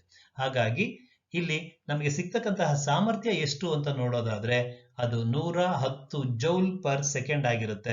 ಇದನ್ನೇ ನಾವು ವ್ಯಾಟ್ಗಳಲ್ಲಿ ವ್ಯಕ್ತಪಡಿಸೋದಾದ್ರೆ 110 ವ್ಯಾಟ್ ಆಗಿರುತ್ತೆ. ಹಾಗಾಗಿ ಈ ಪ್ರಶ್ನೆಗೆ ಸರಿಯಾದಂತಹ ಆಯ್ಕೆ ಆಪ್ಷನ್ ಸಿ 110 ವ್ಯಾಟ್. ಮುಂದಿನ ಪ್ರಶ್ನೆಗೆ ಹೋಗೋಣ. 51ನೇ ಪ್ರಶ್ನೆ ಹೀಗಿದೆ: ವಿದ್ಯುತ್ ಮಂಡಲದಲ್ಲಿ ಆಮ್ ಮೀಟರ್ನ ಕಾರ್ಯ ಇದು. ಆಪ್ಷನ್ ಎ ವಿದ್ಯುತ್ ಪ್ರವಾಹದ ದಿಕ್ಕನ್ನು ಹಿಮ್ಮುಖಗೊಳಿಸುತ್ತದೆ, ಆಪ್ಷನ್ ಬಿ ವಿದ್ಯುತ್ ಪ್ರವಾಹದ ದರವನ್ನು ಅಳೆಯುತ್ತದೆ, ಆಪ್ಷನ್ ಸಿ ವಿದ್ಯುತ್ ಉಪಕರಣಗಳನ್ನು ರಕ್ಷಿಸುತ್ತದೆ, ಆಪ್ಷನ್ ಡಿ ವಿಭವಾಂತರವನ್ನು ಅಳೆಯುತ್ತದೆ. ಈ ಪ್ರಶ್ನೆಯ ಇಂಗ್ಲಿಷ್ ಭಾಷಾಂತರ ಹೀಗಿದೆ: the function of ammeter in an electric circuit is it. Option A reverses the direction of the current, option B measures the rate of electric current, option C protects electrical appliances, option D measures the potential difference. ಈ ಪ್ರಶ್ನೆಗೆ ಉತ್ತರಿಸಬೇಕು ಅಂತಂದು ಹೇಳಿದ್ರೆ ಈ ಕೆಲಸಗಳನ್ನ ಮಾಡಲಿಕ್ಕೆ ನಾವು ಯಾವ ಸಾಧನಗಳನ್ನ ಬಳಸ್ತೇವೆ ಅನ್ನುವಂತಹ ತಿಳುವಳಿಕೆ ನಮಗೆ ಇರಬೇಕಾಗುತ್ತೆ. ಒಂದೊಂದಾಗಿ ಆಯ್ಕೆಗಳನ್ನು ನೋಡ್ತಾ ಹೋಗೋಣ. ಈ ಚಿತ್ರದಲ್ಲಿ ಗಮನಿಸಿ, ಇಲ್ಲಿ ಒಂದು ಜನರೇಟರ್ ಅಥವಾ ವಿದ್ಯುತ್ ಜನಕವನ್ನು ತೋರಿಸಲಾಗಿದೆ. ಇದರಲ್ಲಿ ಕಾಮುಟೇಟರ್ ವಿದ್ಯುತ್ ಪ್ರವಾಹದ ದಿಕ್ಕನ್ನ ಹಿಮ್ಮುಖಗೊಳಿಸುವಂತಹ ಸಾಧನ. ಹಾಗಾಗಿ ಈ ಪ್ರಶ್ನೆಗೆ ಆಯ್ಕೆ ಎ ಸರಿಯಾದಂತಹ ಉತ್ತರ ಅಲ್ಲ. ಬೇರೆ ಆಯ್ಕೆಗಳನ್ನ ಗಮನಿಸೋಣ. ಈ ಚಿತ್ರದಲ್ಲಿ ನಾವು ನೋಡ್ತಾ ಇರುವಂತದ್ದು ಒಂದು ವಿದ್ಯುತ್ ಮಂಡಲ. ಇದರಲ್ಲಿ ವಿದ್ಯುತ್ ಫ್ಯೂಸ್ ಅನ್ನ ಇಲ್ಲಿ ಸೇರಿಸಿದ್ದೇವೆ. ಈ ವಿದ್ಯುತ್ ಫ್ಯೂಸ್ ಸಾಮಾನ್ಯವಾಗಿ ಮಂಡಲದಲ್ಲಿರ್ತಕ್ಕಂತಹ ವಿದ್ಯುತ್ ಉಪಕರಣಗಳನ್ನು ರಕ್ಷಿಸೋದಕ್ಕಾಗಿ ಬಳಕೆ ಆಗುತ್ತೆ. ಹಾಗಾಗಿ ಆಪ್ಷನ್ ಸಿ ವಿದ್ಯುತ್ ಉಪಕರಣಗಳನ್ನು ರಕ್ಷಿಸುತ್ತದೆ ಸರಿ ಹೋಗೋದಿಲ್ಲ. ಅದು ಕೂಡ ಸರಿಯಾದಂತಹ ಆಯ್ಕೆ ಅಲ್ಲ. ಮುಂದಿನ ಆಯ್ಕೆಯನ್ನು ನೋಡೋಣ. ಈ ಚಿತ್ರವನ್ನು ಗಮನಿಸಿ, ಇಲ್ಲಿರುವಂತದ್ದು ವೋಲ್ಟ್ ಮೀಟರ್. ಇದು ಸಾಮಾನ್ಯವಾಗಿ ಒಂದು ವಿದ್ಯುತ್ ಮಂಡಲದಲ್ಲಿ ಇರುವಂತಹ ವಿಭವಾಂತರವನ್ನು ಅಳತೆ ಮಾಡಲಿಕ್ಕಾಗಿ ಬಳಕೆ ಆಗುತ್ತೆ. ಹಾಗಾಗಿ ಈ ಪ್ರಶ್ನೆಗೆ ಸರಿಯಾದಂತಹ ಆಯ್ಕೆ ಡಿ ಕೂಡ ಅಲ್ಲ. ಹಾಗಿದ್ಮೇಲೆ ಉಳ್ಕೊಂಡಿದ್ದು ಬಿ ವಿದ್ಯುತ್ ಪ್ರವಾಹದ ದರವನ್ನ ಅಳೆಯುತ್ತದೆ. ಆಮ್ ಮೀಟರ್ ವಿದ್ಯುತ್ ಪ್ರವಾಹದ ದರವನ್ನು ಅಳೆಯೋದಕ್ಕಾಗಿ ಬಳಸುವಂತಹ ಸಾಧನ. ಹಾಗಾಗಿ ಈ ಪ್ರಶ್ನೆಗೆ ಸರಿಯಾದಂತಹ ಆಯ್ಕೆ ಬಿ ವಿದ್ಯುತ್ ಪ್ರವಾಹದ ದರವನ್ನು ಅಳೆಯುತ್ತದೆ. ಮುಂದಿನ ಪ್ರಶ್ನೆಗೆ ಹೋಗೋಣ. 52ನೇ ಪ್ರಶ್ನೆ ಹೀಗಿದೆ: ಒಂದು ವಸ್ತುವಿನ ವಿದ್ಯುತ್ ರೋಧಶೀಲತೆಯು ಹೆಚ್ಚಾದಂತೆ ಅದರ ಆಪ್ಷನ್ ಎ ರೋಧ ಕಡಿಮೆಯಾಗುತ್ತದೆ, ಆಪ್ಷನ್ ಬಿ ವಾಹಕತೆ ಹೆಚ್ಚಾಗುತ್ತದೆ, ಆಪ್ಷನ್ ಸಿ ದ್ರವಣ ಬಿಂದು ಕಡಿಮೆಯಾಗುತ್ತದೆ, ಆಪ್ಷನ್ ಡಿ ರೋಧ ಹೆಚ್ಚಾಗುತ್ತದೆ. ಈ ಪ್ರಶ್ನೆಯ ಇಂಗ್ಲಿಷ್ ಭಾಷಾಂತರ ಹೀಗಿದೆ: as the electrical resistivity of a substance increases, option A resistance decreases, option B conductivity increases, option C melting point decreases, option D resistance increases. ಈ ಪ್ರಶ್ನೆಗೆ ಉತ್ತರಿಸಬೇಕು ಅಂತಂದು ಹೇಳಿದ್ರೆ ವಿದ್ಯುತ್ ರೋಧಶೀಲತೆ ಅಂದ್ರೆ ಏನು ಅನ್ನೋದು ನಮಗೆ ಗೊತ್ತಿರಬೇಕಾಗುತ್ತೆ. ಈ ಸಮೀಕರಣವನ್ನು ಗಮನಿಸಿ. ಆರ್ ಅಂದ್ರೆ ರೋಧ ಈಕ್ವಲ್ಸ್ ರೋ ಅಂದ್ರೆ ರೋಧಶೀಲತೆ into L length of the conductor ಅಂದ್ರೆ ವಾಹಕದ ಉದ್ದ divided by A area of cross section ಅಂದ್ರೆ ವಾಹಕದ ಅಡ್ಡ ಕೊಯ್ತದ ವಿಸ್ತೀರ್ಣ. ಈ ಪ್ರಶ್ನೆಯನ್ನ ಗಮನಿಸಿ, ರೋಧ ಯಾವಾಗಲೂ ಕೂಡ ರೋಧಶೀಲತೆಗೆ ನೇರ ಅನುಪಾತದಲ್ಲಿ ಇದೆ ಅನ್ನೋದು ನಮಗೆ ಗೊತ್ತಾಗುತ್ತೆ. ರೋಧಶೀಲತೆ ಹೆಚ್ಚಾದಂತೆ ರೋಧ ಕೂಡ ಹೆಚ್ಚಾಗುತ್ತೆ, ರೋಧಶೀಲತೆ ಕಡಿಮೆ ಆದಂತೆ ರೋಧ ಕೂಡ ಕಡಿಮೆ ಆಗುತ್ತೆ. ಹಾಗಾಗಿ ಈ ಪ್ರಶ್ನೆಗೆ ಸರಿಯಾದಂತಹ ಆಯ್ಕೆಗಳನ್ನು ನೋಡೋದಾದ್ರೆ ಆಪ್ಷನ್ ಎ ಬಿ ಸಿ ತಪ್ಪಾಗುತ್ತೆ. ಆಪ್ಷನ್ ಡಿ ರೋಧ ಹೆಚ್ಚಾಗುತ್ತದೆ ಸರಿಯಾದಂತಹ ಉತ್ತರ ಆಗುತ್ತೆ. ಮತ್ತೊಮ್ಮೆ ಗಮನಿಸಿ, ರೋಧ ಯಾವಾಗಲೂ ಕೂಡ ರೋಧಶೀಲತೆಗೆ ನೇರ ಅನುಪಾತದಲ್ಲಿದೆ. ಹಾಗಾಗಿ ರೋಧಶೀಲತೆ ಹೆಚ್ಚಾದಂತೆ ರೋಧ ಹೆಚ್ಚಾಗುತ್ತೆ, ರೋಧಶೀಲತೆ ಕಡಿಮೆ ಆದಂತೆ ರೋಧ ಕಡಿಮೆ ಆಗುತ್ತೆ. ಹಾಗಾಗಿ ಈ ಪ್ರಶ್ನೆಗೆ ಒಂದು ವಸ್ತುವಿನ ರೋಧಶೀಲತೆಯು ಹೆಚ್ಚಾದಂತೆ ಅದರ ರೋಧ ಹೆಚ್ಚಾಗುತ್ತದೆ. ಆಪ್ಷನ್ ಡಿ ಸರಿಯಾದಂತಹ ಉತ್ತರ ಆಗಿದೆ. ಮುಂದಿನ ಪ್ರಶ್ನೆಗೆ ಹೋಗೋಣ. ಪ್ರಶ್ನೆ 53 ಹೀಗಿದೆ: ಬೆಳಕು ಒಂದು ಪಾರದರ್ಶಕ ಮಾಧ್ಯಮದಿಂದ ಇನ್ನೊಂದು ಮಾಧ್ಯಮಕ್ಕೆ ಹಾದು ಹೋಗುವಾಗ ಬಾಗುತ್ತದೆ. ಈ ವಿದ್ಯಮಾನ ಆಯ್ಕೆ ಎ ಬೆಳಕಿನ ವಕ್ರೀಭವನ, ಆಯ್ಕೆ ಬಿ ಬೆಳಕಿನ ಪ್ರತಿಫಲನ, ಆಯ್ಕೆ ಸಿ ಬೆಳಕಿನ ಆಂತರಿಕ ಪ್ರತಿಫಲನ, ಆಯ್ಕೆ ಡಿ ಬೆಳಕಿನ ಪಾರ್ಶ್ವ ಪರಿವರ್ತನೆ. ಈ ಪ್ರಶ್ನೆಯ ಇಂಗ್ಲಿಷ್ ಭಾಷಾಂತರ ಹೀಗಿದೆ: the phenomenon of bending light as it passes from one transparent medium to another is. Option A refraction of light, option B reflection of light, option C internal reflection of light, option D lateral inversion of light. ಇನ್ನು ಒಂದೊಂದಾಗಿ ನೋಡೋದಾದ್ರೆ ಬೆಳಕಿನ ಪಾರ್ಶ್ವ ಪರಿವರ್ತನೆ ಅಂತಂದು ಹೇಳಿದ್ರೆ, ನಾವು ಕನ್ನಡಿನಲ್ಲಿ ಬಿಂಬಗಳನ್ನು ನೋಡಿದಾಗ ಎಡಭಾಗ ಬಲಭಾಗದಂತೆ ಬಲಭಾಗ ಎಡಭಾಗದಂತೆ ಕಾಣುತ್ತೆ. ಇದನ್ನ ಬೆಳಕಿನ ಪಾರ್ಶ್ವ ಪರಿವರ್ತನೆ ಅಂತನ ಕರೀಲಾಗುತ್ತೆ. ಇನ್ನ ಸಿ ನೋಡೋದಾದ್ರೆ ಬೆಳಕಿನ ಆಂತರಿಕ ಪ್ರತಿಫಲನ ಅಂತಂದು ಹೇಳಿದ್ರೆ, ಒಂದು ಮಾಧ್ಯಮದಲ್ಲಿ ಚಲಿಸ್ತಾ ಇರತಕ್ಕಂತಹ ಬೆಳಕು ಆ ಮಾಧ್ಯಮದ ಮೇಲ್ಮೈಗೆ ಬಿಡದು ಅದೇ ಮಾಧ್ಯಮದೊಳಗೆ ಹಿಂದಿರುಗಿ ಹೋದ್ರೆ ಅದನ್ನ ಆಂತರಿಕ ಪ್ರತಿಫಲನ ಅಂತ ಕರಿತೀವಿ. ಇನ್ನು ಬೆಳಕಿನ ಪ್ರತಿಫಲನ ಅಂತಂದು ಹೇಳಿದ್ರೆ, ಒಂದು ಮಾಧ್ಯಮದಲ್ಲಿ ಚಲಿಸ್ತಾ ಇರತಕ್ಕಂತಹ ಬೆಳಕು ಯಾವುದಾದ್ರೂ ಒಂದು ತಡೆಗೆ ಬಡಿದು ಮತ್ತೆ ಅದೇ ಮಾಧ್ಯಮಕ್ಕೆ ಹಿಂದಿರುಗಿದ್ರೆ ಅದನ್ನ ಬೆಳಕಿನ ಪ್ರತಿಫಲನ ಅಂತನ ಕರೀಲಾಗುತ್ತೆ. ಇಲ್ಲಿ ಚಿತ್ರವನ್ನ ಗಮನಿಸಿ. ಇಲ್ಲಿ ಬೆಳಕು ಒಂದು ಮಾಧ್ಯಮದಿಂದ ಇನ್ನೊಂದು ಮಾಧ್ಯಮದ ಮೂಲಕ ಹಾದು ಹೋಗುವಾಗ ಏನಾಗ್ತಾ ಇದೆ ಅನ್ನೋದನ್ನ ಗಮನಿಸಿ. ಇದು ಒಂದು ಗಾಜನ ಚಪ್ಪಡಿ ಆಗಿದೆ. ಇಲ್ಲಿ ಗಾಳಿ ಇದೆ. ಗಾಳಿಯಿಂದ ಬೆಳಕು ಗಾಜನ ಚಪ್ಪಡಿಗೆ ಪ್ರವೇಶ ಮಾಡಿದಾಗ ಇದನ್ನ ಬೆಳಕಿನ ಕಿರಣ ಅಂತ ಇಟ್ಕೊಳ್ರಿ. ಓರೆಯಾಗಿ ಗಾಜಿನ ಚಪ್ಪಡಿಯ ಮೇಲೆ ಬಿದ್ದಂತಹ ಬೆಳಕು ಗಾಜಿನ ಚಪ್ಪಡಿಯ ಮೂಲಕ ಹಾದು ಹೋಗುವಾಗ ತನ್ನ ದಿಕ್ಕನ್ನ ಬದಲಾಯಿಸಿಕೊಳ್ತಾ ಇದೆ.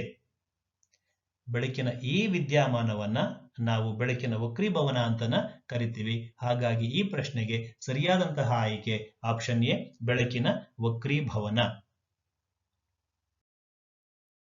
ಮುಂದಿನ ಪ್ರಶ್ನೆ 54ನೇ ಪ್ರಶ್ನೆ ಹೀಗಿದೆ: ಇವುಗಳಲ್ಲಿ ಯಾವುದು ಕಾಂತೀಯ ಬಲರೇಖೆಗಳ ಲಕ್ಷಣವಲ್ಲ? ಆಯ್ಕೆ ಎ ಕಾಂತೀಯ ಬಲರೇಖೆಗಳು ಧ್ರುವಗಳ ಬಳಿ ದಟ್ಟವಾಗಿರುತ್ತವೆ, ಆಯ್ಕೆ ಬಿ ಕಾಂತೀಯ ಬಲರೇಖೆಗಳು ಆವೃತ ಜಾಲವಾಗಿವೆ, ಆಯ್ಕೆ ಸಿ ಕಾಂತೀಯ ಬಲರೇಖೆಗಳು ಒಂದನ್ನೊಂದು ಛೇದಿಸುತ್ತವೆ, ಆಯ್ಕೆ ಡಿ ಕಾಂತೀಯ ಬಲರೇಖೆಗಳು ಉತ್ತರ ಧ್ರುವದಲ್ಲಿ ಉತ್ಸರ್ಜಿತವಾಗಿ ದಕ್ಷಿಣ ಧ್ರುವದಲ್ಲಿ ವಿಲೀನಗೊಳ್ಳುತ್ತವೆ. ಇದರ ಇಂಗ್ಲಿಷ್ ಭಾಷಾಂತರ ಹೀಗಿದೆ: which of the following is not A property of magnetic lines? Option A magnetic field lines are dense near poles, option B magnetic field lines are closed loops, option C magnetic field lines intersect each other, option D magnetic field lines emerge from north pole and merge at the south pole. ಈ ಪ್ರಶ್ನೆಗೆ ಉತ್ತರಿಸೋದಕ್ಕಾಗಿ ನಿಮಗೆ ನೆರವಿಗೆ ಈ ಚಿತ್ರವನ್ನ ಗಮನಿಸಿ. ಈ ಚಿತ್ರಗಳನ್ನು ಗಮನಿಸಿದಾಗ ನಮಗೆ ಗೊತ್ತಾಗುವಂತಹ ಅಂಶಗಳೇನು ಅಂತಂದು ಹೇಳಿದ್ರೆ, ಕಾಂತೀಯ ಬಲರೇಖೆಗಳು ಉತ್ತರ ಧ್ರುವದಲ್ಲಿ ಉತ್ಸರ್ಜಿತವಾಗಿ ದಕ್ಷಿಣ ಧ್ರುವದಲ್ಲಿ ವಿಲೀನಗೊಳ್ಳುತ್ತವೆ. ಆಯ್ಕೆ ಸರಿಯಾಗಿದೆ.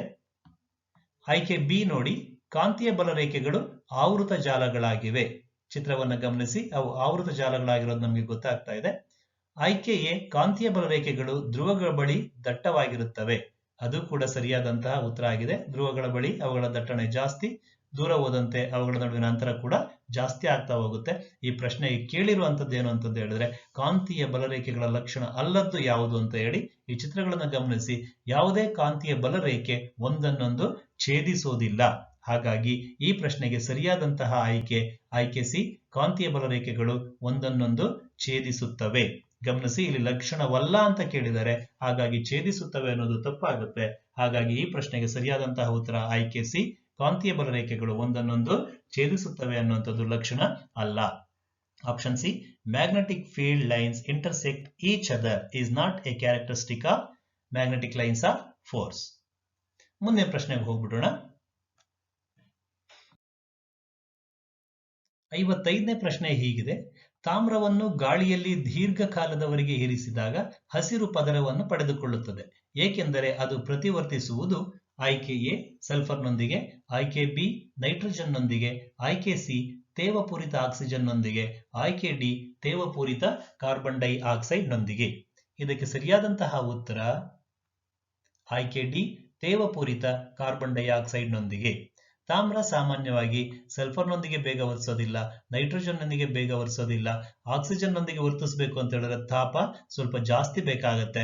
ಹಾಗಾಗಿ ಈ ಪ್ರಶ್ನೆಗೆ ಸರಿಯಾದಂತಹ ಆಯ್ಕೆ ಡಿ ತೇವಪೂರಿತ ಕಾರ್ಬನ್ ಡೈಆಕ್ಸೈಡ್ನೊಂದಿಗೆ ಪ್ರತಿವರ್ತಿಸುವುದರ ಮೂಲಕ ಹಸಿರು ಪದರವನ್ನ ಪಡ್ಕೊಳ್ಳುತ್ತೆ. ಅದರ ಮೇಲೆ ತಾಮ್ರದ ಕಾರ್ಬೊನೇಟ್ ರೂಪುಗೊಳ್ಳೋದ್ರಿಂದನ ಅದರ ಬಣ್ಣ ಹಸಿರು ಪದರ ಹಸಿರು ಇರೋದ್ರಿಂದನ ಈ ಪ್ರಶ್ನೆಗೆ ಸರಿಯಾದಂತಹ ಆಯ್ಕೆ ಡಿ, ತೇವಪೂರಿತ ಕಾರ್ಬನ್ ಡೈಆಕ್ಸೈಡ್. ಮುಂದಿನ ಪ್ರಶ್ನೆಗೆ ಹೋಗೋಣ. 56ನೇ ಪ್ರಶ್ನೆ ಹೀಗಿದೆ: ಬೆಂಜೀನ್ ಅಣುರಚನೆಯಲ್ಲಿರುವ ಏಕಬಂಧಗಳು ಮತ್ತು ದ್ವಿಬಂಧಗಳ ಸಂಖ್ಯೆಗಳು ಕ್ರಮವಾಗಿ ಆಯ್ಕೆ ಎ 6 ಮತ್ತು 6, ಆಯ್ಕೆ ಬಿ 9 ಮತ್ತು 3, ಆಯ್ಕೆ ಸಿ 7 ಮತ್ತು 5, ಆಯ್ಕೆ ಡಿ 3 ಮತ್ತು 9. ಇದೇ ಪ್ರಶ್ನೆಯ ಇಂಗ್ಲಿಷ್ ಭಾಷಾಂತರ ಹೀಗಿದೆ: the number of single bonds and double bonds present in the structure of benzene molecule respectively. Option A 6 and 6, option B 9 and 3, option C 7 and 5, option D 3 and 9. ಈ ಪ್ರಶ್ನೆಗೆ ಉತ್ತರಿಸೋದಕ್ಕೆ ಈ ಚಿತ್ರವನ್ನು ಗಮನಿಸಿ. ಇದರಲ್ಲಿ ಬೆಂಜೀನ್ ಅಣುರಚನೆಯನ್ನ ತೋರಿಸಲಾಗಿದೆ. ಇಲ್ಲಿರ್ತಕ್ಕಂತಹ ಏಕಬಂಧ ಮತ್ತು ದ್ವಿಬಂಧಗಳನ್ನು ನಾವು ಎಣಿಸ್ಕೊಳ್ಳೋದಾದ್ರೆ ಮೊದಲಿಗೆ ಏಕಬಂಧಗಳನ್ನು ಎಣಿಸ್ಕೊಳ್ಳೋಣ. 1 2 3 4 5 6 7 8 9. ಕಾರ್ಬನ್ ಮತ್ತು ಕಾರ್ಬನ್ ಪರಮಾಣುಗಳ ನಡುವೆ 3 ಏಕಬಂಧಗಳಿದ್ದಾವೆ. ಕಾರ್ಬನ್ ಮತ್ತು ಹೈಡ್ರೋಜನ್ ಪರಮಾಣುಗಳ ನಡುವೆ 6 ಸಿಂಗಲ್ ಬಾಂಡ್ಸ್ ಏಕಬಂಧಗಳಿದ್ದಾವೆ. ಹಾಗಾಗಿ ಏಕಬಂಧಗಳ ಸಂಖ್ಯೆ 9. ಇನ್ನು ಡಬಲ್ ಬಾಂಡ್ಸ್ ಅನ್ನು ಎಣಿಸ್ಕೊಳ್ಳೋಣ. 1 2 3. ಒಟ್ಟಾರೆ 3 ಡಬಲ್ ಬಾಂಡ್ಸ್ ಇದೆ ಕಾರ್ಬನ್ ಕಾರ್ಬನ್ ಪರಮಾಣುಗಳ ನಡುವೆ. ಹಾಗಾಗಿ ಈ ಪ್ರಶ್ನೆಗೆ ಸರಿಯಾದಂತಹ ಆಯ್ಕೆ ಆಪ್ಷನ್ ಬಿ 9 ಮತ್ತು 3. ಬೆಂಜೀನ್ ಅಣುವಿನಲ್ಲಿ 9 ಏಕಬಂಧಗಳು ಮತ್ತು 3 ದ್ವಿಬಂಧಗಳು ಇದೆ. ಮುಂದಿನ ಪ್ರಶ್ನೆಗೆ ಹೋಗೋಣ. 57ನೇ ಪ್ರಶ್ನೆ ಹೀಗಿದೆ: ಸೋಡಿಯಂ ಕಾರ್ಬೊನೇಟ್ ಸಾರಯುಕ್ತ ಹೈಡ್ರೋಕ್ಲೋರಿಕ್ ಆಮ್ಲದೊಂದಿಗೆ ವರ್ತಿಸಿದಾಗ ಬಿಡುಗಡೆಯಾಗುವ ಅನಿಲ ಆಯ್ಕೆ ಎ ಹೈಡ್ರೋಜನ್, ಆಯ್ಕೆ ಬಿ ಕ್ಲೋರಿನ್, ಆಯ್ಕೆ ಸಿ ನೈಟ್ರೋಜನ್ ಡೈಆಕ್ಸೈಡ್, ಆಯ್ಕೆ ಡಿ ಕಾರ್ಬನ್ ಡೈಆಕ್ಸೈಡ್. ಇದರ ಇಂಗ್ಲಿಷ್ ಭಾಷಾಂತರವನ್ನು ನೋಡೋದಾದ್ರೆ the gas liberated when sodium carbonate reacts with dilute hydrochloric acid is option A hydrogen, option B chlorine, option C nitrogen dioxide, option D carbon dioxide. ಈ ಪ್ರಶ್ನೆಗೆ ಉತ್ತರಿಸೋದಕ್ಕಿಂತ ಮುಂಚೆ ನಮಗೆ ಗೊತ್ತಿರಲಿ, ಇಲ್ಲಿ ಲೋಹದ ಕಾರ್ಬೊನೇಟ್ ಸಾರಯುಕ್ತ ಆಮ್ಲದೊಂದಿಗೆ ವರ್ತಿಸ್ತಾ ಇದೆ. ಆ ಸಾಮಾನ್ಯ ಸಮೀಕರಣಗಳನ್ನು ಜ್ಞಾಪಿಸಿಕೊಳ್ಳಿ ನೀವು. ಲೋಹದ ಕಾರ್ಬೊನೇಟ್ಗಳು ಅಥವಾ ಲೋಹದ ಹೈಡ್ರೋಜನ್ ಕಾರ್ಬೊನೇಟ್ಗಳು ದುರ್ಬಲ ಆಮ್ಲಗಳೊಂದಿಗೆ ಅಂದರೆ ಸಾರಯುಕ್ತ ಆಮ್ಲಗಳೊಂದಿಗೆ ವರ್ತಿಸಿದಾಗ ಬಿಡುಗಡೆಯಾಗ್ತಕ್ಕಂತಹ ಅನಿಲ ಕಾರ್ಬನ್ ಡೈಆಕ್ಸೈಡ್ ಅನ್ನೋದು ಗೊತ್ತಿದೆ. ಇದನ್ನ ಪ್ರಯೋಗಶಾಲೆಯಲ್ಲಿ ನೀವು ಪ್ರಯೋಗ ಕೂಡ ಮಾಡಿರ್ತೀರಿ. ಈ ಚಿತ್ರವನ್ನು ಒಮ್ಮೆ ಜ್ಞಾಪಿಸಿಕೊಳ್ಳಿ. ಇಲ್ಲಿ ಸೋಡಿಯಂ ಕಾರ್ಬೊನೇಟ್ ಜೊತೆಗೆ ಡೈಲ್ಯೂಟ್ ಹೈಡ್ರೋಕ್ಲೋರಿಕ್ ಆಮ್ಲ ವರ್ತಿಸ್ತಾ ಇದೆ, ಅಂದ್ರೆ ಸಾರಯುಕ್ತ ಹೈಡ್ರೋಕ್ಲೋರಿಕ್ ಆಮ್ಲ ವರ್ತಿಸ್ತಾ ಇದೆ. ಪ್ರತಿವರ್ತನೆ ನಡೆದಾಗ ಇಲ್ಲಿ ಬಿಡುಗಡೆ ಆಗ್ತಾ ಇರತಕ್ಕಂತಹ ಅನಿಲ ಗಮನಿಸಿ ಕಾರ್ಬನ್ ಡೈಆಕ್ಸೈಡ್. ಹಾಗಾಗಿ ಈ ಪ್ರಶ್ನೆಗೆ ಸರಿಯಾದಂತಹ ಆಯ್ಕೆ ಆಪ್ಷನ್ ಡಿ ಕಾರ್ಬನ್ ಡೈಆಕ್ಸೈಡ್ ಸರಿಯಾದಂತಹ ಉತ್ತರ ಆಗಿದೆ. ಮುಂದಿನ ಪ್ರಶ್ನೆಗೆ ಹೋಗೋಣ. 58ನೇ ಪ್ರಶ್ನೆ ಹೀಗಿದೆ: ಸೈಕ್ಲೋಪ್ರೋಪೇನ್ ಮತ್ತು ಪ್ರೋಪೀನ್ಗಳೆರಡರ ಸಾಮಾನ್ಯ ಅಣುಸೂತ್ರ ಆಯ್ಕೆ ಎ C3H6, ಆಯ್ಕೆ ಬಿ C3H8, ಆಯ್ಕೆ ಸಿ C3H4, ಆಯ್ಕೆ ಡಿ C2H6. ಈ ಪ್ರಶ್ನೆಯ ಇಂಗ್ಲಿಷ್ ಭಾಷಾಂತರ ಹೀಗಿದೆ: the common molecular formula for both cyclopropane and propene are option A C3H6, option B C3H8, C C3H4, D C2H6.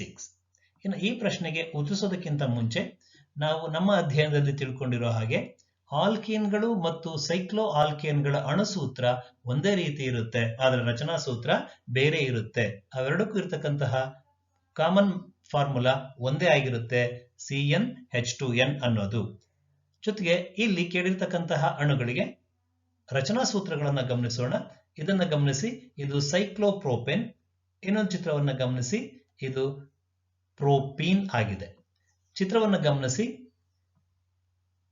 ಇದು ಸೈಕ್ಲೋಪ್ರೋಪೇನ್ ಪರ್ಯಾಪ್ತ ಹೈಡ್ರೋಕಾರ್ಬನ್, ಪ್ರೋಪೀನ್ ಅಪರ್ಯಾಪ್ತ ಹೈಡ್ರೋಕಾರ್ಬನ್. ಇದನ್ನು ನೋಡಿದ ನಂತರ ನಮಗೆ ಗೊತ್ತಾಗೋದೇನು ಅಂತ ಹೇಳಿದ್ರೆ ಕಾರ್ಬನ್ ಪರಮಾಣುಗಳು 3, ಹೈಡ್ರೋಜನ್ ಪರಮಾಣುಗಳು 6 ಇದೆ. ಎರಡರಲ್ಲೂ ಕೂಡ ಅದರ ರಚನೆ ಮಾತ್ರ ಬೇರೆ ಆಗಿದೆ. ಹಾಗಾಗಿ ಈ ಪ್ರಶ್ನೆಗೆ ಸರಿಯಾದಂತಹ ಆಯ್ಕೆ ಆಪ್ಷನ್ ಎ C3H6. ಮುಂದಿನ ಪ್ರಶ್ನೆಗೆ ಹೋಗೋಣ. 59ನೇ ಪ್ರಶ್ನೆ ಹೀಗಿದೆ: ಕೆಂಪು ಲಿಟ್ಮಸ್ ಕಾಗದವನ್ನು ನೀಲಿ ಬಣ್ಣಕ್ಕೆ ಬದಲಾಯಿಸುವ ವಸ್ತು ಆಯ್ಕೆ ಎ ಸೋಡಿಯಂ ಕ್ಲೋರೈಡ್, ಆಯ್ಕೆ ಬಿ ಲಿಂಬೆ ರಸ, ಆಯ್ಕೆ ಸಿ ಶುದ್ಧ ನೀರು, ಆಯ್ಕೆ ಡಿ ಸೋಡಿಯಂ ಹೈಡ್ರಾಕ್ಸೈಡ್ ದ್ರಾವಣ. ಈ ಪ್ರಶ್ನೆಯ ಇಂಗ್ಲಿಷ್ ಭಾಷಾಂತರವನ್ನು ನೋಡೋಣ. The substance that changes the blue colour of red litmus paper into blue colour. Option A sodium chloride solution, B lemon juice, C pure water, D sodium hydroxide solution. ಈ ಪ್ರಶ್ನೆಗೆ ಉತ್ತರಿಸೋದಕ್ಕಿಂತ ಮುಂಚೆ ನಮಗೆ ಗೊತ್ತಿರಬೇಕು, ಆಮ್ಲಗಳು ನೀಲಿ ಲಿಟ್ಮಸ್ ಕಾಗದವನ್ನ ಅಥವಾ ದ್ರಾವಣವನ್ನ ಕೆಂಪು ಬಣ್ಣಕ್ಕೆ ಬದಲಾಯಿಸ್ತವೆ. ಪ್ರತ್ಯಾಮ್ಲಗಳು ಕೆಂಪು ಲಿಟ್ಮಸ್ ಅಥವಾ ಕೆಂಪು ಲಿಟ್ಮಸ್ ಕಾಗದವನ್ನ ನೀಲಿ ಬಣ್ಣಕ್ಕೆ ಬದಲಾಯಿಸ್ತವೆ ಅನ್ನೋದು ನಮಗೆ ಗೊತ್ತಿರುವಂತಹ ವಿಷಯ ಆಗಿದೆ, ಸೂಚಕಗಳಿಗೆ ಸಂಬಂಧಪಟ್ಟಂತೆ. ಇಲ್ಲಿ ಕೇಳಿರುವಂತಹ ಪ್ರಶ್ನೆಯನ್ನ ಗಮನಿಸಿ. ಕೆಂಪು ಲಿಟ್ಮಸ್ ಕಾಗದವನ್ನ ನೀಲಿ ಬಣ್ಣಕ್ಕೆ ಬದಲಾಯಿಸುವ ವಸ್ತು ಅಂದ್ರೆ ನಾವು ತೆಗೆದುಕೋಬೇಕಾಗಿರ್ತಕ್ಕಂತಹ ವಸ್ತು ಪ್ರತ್ಯಾಮ್ಲ ಆಗಿರ್ಬೇಕಾಗತ್ತೆ. ಹಾಗಾಗಿ ಇದರಲ್ಲಿ ಪ್ರತ್ಯಾಮ್ಲ ಯಾವುದು ಅಂತ ನೋಡಿದ್ರೆ ಸೋಡಿಯಂ ಕ್ಲೋರೈಡ್ ತಟಸ್ಥ ದ್ರಾವಣ, ಬಿ ಲಿಂಬೆ ರಸ ಆಮ್ಲೀಯ ದ್ರಾವಣ, ಶುದ್ಧ ನೀರು ತಟಸ್ಥ. ಹಾಗಾಗಿ ಈ ಪ್ರಶ್ನೆಗೆ ಸರಿಯಾದಂತಹ ಉತ್ತರ ಆಯ್ಕೆ ಎ ತಪ್ಪು, ಆಯ್ಕೆ ಬಿ ತಪ್ಪು, ಆಯ್ಕೆ ಸಿ ಕೂಡ ತಪ್ಪು. ಸರಿಯಾದಂತಹ ಉತ್ತರ ಆಯ್ಕೆ ಡಿ ಆಗಿದೆ. ಮುಂದಿನ ಪ್ರಶ್ನೆಗೆ ಹೋಗೋಣ.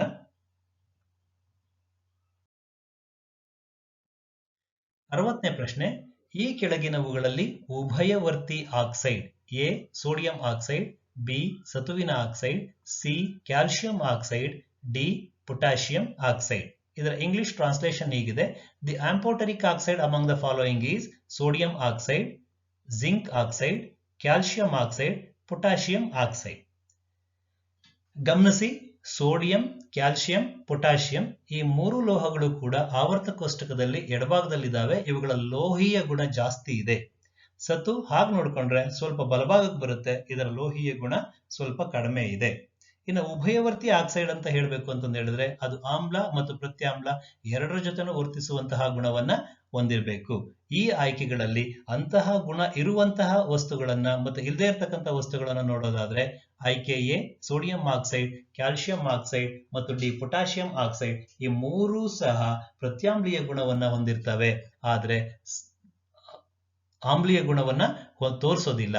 ಆದ್ರೆ ಬಿ ಇದೆಯಲ್ವಾ ಸತುವಿನ ಆಕ್ಸೈಡ್, ಇದು ಆಮ್ಲ ಮತ್ತು ಪ್ರತ್ಯಾಮ್ಲ ಎರಡರ ಗುಣವನ್ನು ತೋರಿಸುತ್ತೆ. ಹಾಗಾಗಿ ಈ ಪ್ರಶ್ನೆಗೆ ಸರಿಯಾದಂತಹ ಆಯ್ಕೆ ಆಪ್ಷನ್ ಬಿ ಸತುವಿನ ಆಕ್ಸೈಡ್. ಮುಂದಿನ ಪ್ರಶ್ನೆಗೆ ಹೋಗೋಣ. 61ನೇ ಪ್ರಶ್ನೆ ಹೀಗಿದೆ: ತಾಮ್ರ ಮತ್ತು ತವರದಿಂದಾಗಿರುವ ಮಿಶ್ರಲೋಹ. ಆಯ್ಕೆ ಎ ಹಿತ್ತಾಳೆ, ಬಿ ಬೆಸುಗೆ ಲೋಹ, ಸಿ ಕಂಚು, ಡಿ ಕಲೆರಹಿತ ಉಕ್ಕು. ಇದೇ ಪ್ರಶ್ನೆಯ ಇಂಗ್ಲಿಷ್ ಭಾಷಾಂತರ ಹೀಗಿದೆ: N alloy that made up of copper and tin is. Option A brass, option B solder metal, option C bronze, option D stainless steel. ಇನ್ನು ಈ ನಾಲ್ಕು ಮಿಶ್ರಲೋಹಗಳ ಸಂಯೋಜನೆಯನ್ನು ನೋಡೋದಾದ್ರೆ ಗಮನಿಸಿ, ಹಿತ್ತಾಳೆ ತಾಮ್ರ ಮತ್ತು ಸತುವಿನಿಂದಾಗಿದೆ. ಹಾಗಾಗಿ ಈ ಪ್ರಶ್ನೆಗೆ ಅದು ಸರಿಯಾದಂತಹ ಉತ್ತರ ಅಲ್ಲ. ಮುಂದುವರೆದಂತೆ ಬೆಸುಗೆ ಲೋಹ ಸೀಸ ಮತ್ತು ತವರಗಳಿಂದಾಗಿದೆ. ಹಾಗಾಗಿ ಈ ಪ್ರಶ್ನೆಗೆ ಬೆಸುಗೆ ಲೋಹ ಕೂಡ ಸರಿಯಾದಂತಹ ಉತ್ತರ ಅಲ್ಲ. ಇನ್ನು ಕಲೆರಹಿತ ಉಕ್ಕನ್ನು ತಗೊಳ್ಳೋದಾದ್ರೆ ಕಬ್ಬಿಣ, ನಿಕ್ಕಲ್ ಮತ್ತು ಕ್ರೋಮಿಯಂಗಳಿಂದ ಆಗಿದೆ. ಹಾಗಾಗಿ ಆಪ್ಷನ್ ಡಿ ಕೂಡ ಸರಿಯಾದಂತಹ ಉತ್ತರ ಅಲ್ಲ. ಆಪ್ಷನ್ ಸಿ ತಾಮ್ರ ಮತ್ತು ತವರಗಳಿಂದಾದಂತಹ ಮಿಶ್ರಲೋಹ ಕಂಚು. ಹಾಗಾಗಿ ಆಪ್ಷನ್ ಸಿ ಈ ಪ್ರಶ್ನೆಗೆ ಸರಿಯಾದಂತಹ ಉತ್ತರ ಆಗಿದೆ. ಮುಂದಿನ ಪ್ರಶ್ನೆಗೆ ಹೋಗೋಣ. 62ನೇ ಪ್ರಶ್ನೆ. 62ನೇ ಪ್ರಶ್ನೆ ಹೀಗಿದೆ: ಕಾರ್ಬನ್ ಡೈಆಕ್ಸೈಡ್ ಕ್ಯಾಲ್ಸಿಯಂ ಹೈಡ್ರಾಕ್ಸೈಡ್ ನೊಂದಿಗೆ ವರ್ತಿಸಿದಾಗ ಲವಣ ಮತ್ತು ನೀರು ಉತ್ಪತ್ತಿಯಾಗುತ್ತವೆ.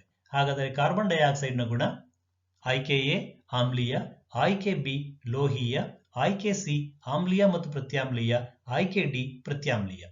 ಇದೇ ಪ್ರಶ್ನೆಯ ಇಂಗ್ಲಿಷ್ ಭಾಷಾಂತರ ಹೀಗಿದೆ: when carbon dioxide reacts with calcium hydroxide, salt and water are produced, then the nature of carbon dioxide is. Option A acidic, option B metallic, option C both acidic and basic, option D basic. ಈ ಪ್ರಶ್ನೆಗೆ ಉತ್ತರ ಹುಡುಕೋದಾದ್ರೆ ನಮಗೆ ಗೊತ್ತಿರೋ ಹಾಗೆ calcium hydroxide ಒಂದು ಕ್ಷಾರ ಅಂದ್ರೆ ಪ್ರತ್ಯಾಮ್ಲೀಯ ವಸ್ತು ಆಗಿದೆ. ಈ ಪ್ರತ್ಯಾಮ್ಲೀಯ ವಸ್ತುವಿನ ಜೊತೆಗೆ ಕಾರ್ಬನ್ ಡೈಆಕ್ಸೈಡ್ ವರ್ತಿಸ್ತಾ ಇದೆ ಅಂತಂದು ಹೇಳಿದ್ರೆ ಕಾರ್ಬನ್ ಡೈಆಕ್ಸೈಡ್ ನ ಗುಣ ಆಮ್ಲೀಯ ಆಗಿರ್ಬೇಕಾಗತ್ತೆ. ಹಾಗಾಗಿ ಈ ಪ್ರಶ್ನೆಗೆ ಸರಿಯಾದಂತಹ ಉತ್ತರ ಆಪ್ಷನ್ ಎ ಆಮ್ಲೀಯ. ಇನ್ನು ಮಿಕ್ಕ ಮೂರು ಆಯ್ಕೆಗಳು ಬಿ, ಸಿ ಮತ್ತು ಡಿ ತಪ್ಪಾದಂತಹ ಆಯ್ಕೆಗಳಾಗಿರುತ್ತೆ. ಮುಂದಿನ ಪ್ರಶ್ನೆಗೆ ಹೋಗೋಣ. 63ನೇ ಪ್ರಶ್ನೆ. ಮೂರು ಧಾತುಗಳನ್ನು ಅವುಗಳ ಪರಮಾಣು ರಾಶಿಯ ಏರಿಕೆ ಕ್ರಮದಲ್ಲಿ ಬರೆದಾಗ ಅವುಗಳಲ್ಲಿ ಮಧ್ಯದ ಧಾತುವಿನ ಪರಮಾಣು ರಾಶಿಯು ಉಳಿದೆರಡು ಧಾತುಗಳ ಪರಮಾಣು ರಾಶಿಗಳ ಸರಿಸುಮಾರು ಸರಾಸರಿಗೆ ಸಮ. ಈ ನಿಯಮವನ್ನು ಪ್ರತಿಪಾದಿಸಿದವರು ಆಯ್ಕೆ ಎ ಡೋಬರೈನರ್, ಆಯ್ಕೆ ಬಿ ಮೆಂಡಲೀವ್, ಆಯ್ಕೆ ಸಿ ಹೆನ್ರಿ ಮೋಸ್ಲೆ, ಆಯ್ಕೆ ಡಿ ನ್ಯೂಲ್ಯಾಂಡ್ಸ್. ಈ ಪ್ರಶ್ನೆ ಇಂಗ್ಲಿಷ್ ಭಾಷಾಂತರ ಹೀಗಿದೆ. The three elements were written in the order of increasing atomic mass. The atomic mass of middle element was roughly the average of the atomic masses of the other two elements. This law was stated by option A Dobereiner, option B Mendeleev, option C Henry Moseley, option D Newlands. ಇನ್ನು ಈ ಪ್ರಶ್ನೆಗೆ ನಾವು ನಮ್ಮ ನೆನಪಿನ ಶಕ್ತಿಯಿಂದ ಉತ್ತರಿಸಬೇಕಾಗುತ್ತೆ. ಇದಕ್ಕೆ ಸರಿಯಾದಂತಹ ಉತ್ತರ ಆಪ್ಷನ್ ಎ ಡೋಬರೈನರ್. ಇನ್ನು ಮಿಕ್ಕ ಮೂರು ತಪ್ಪಾದಂತಹ ಆಯ್ಕೆಗಳಾಗುತ್ತೆ.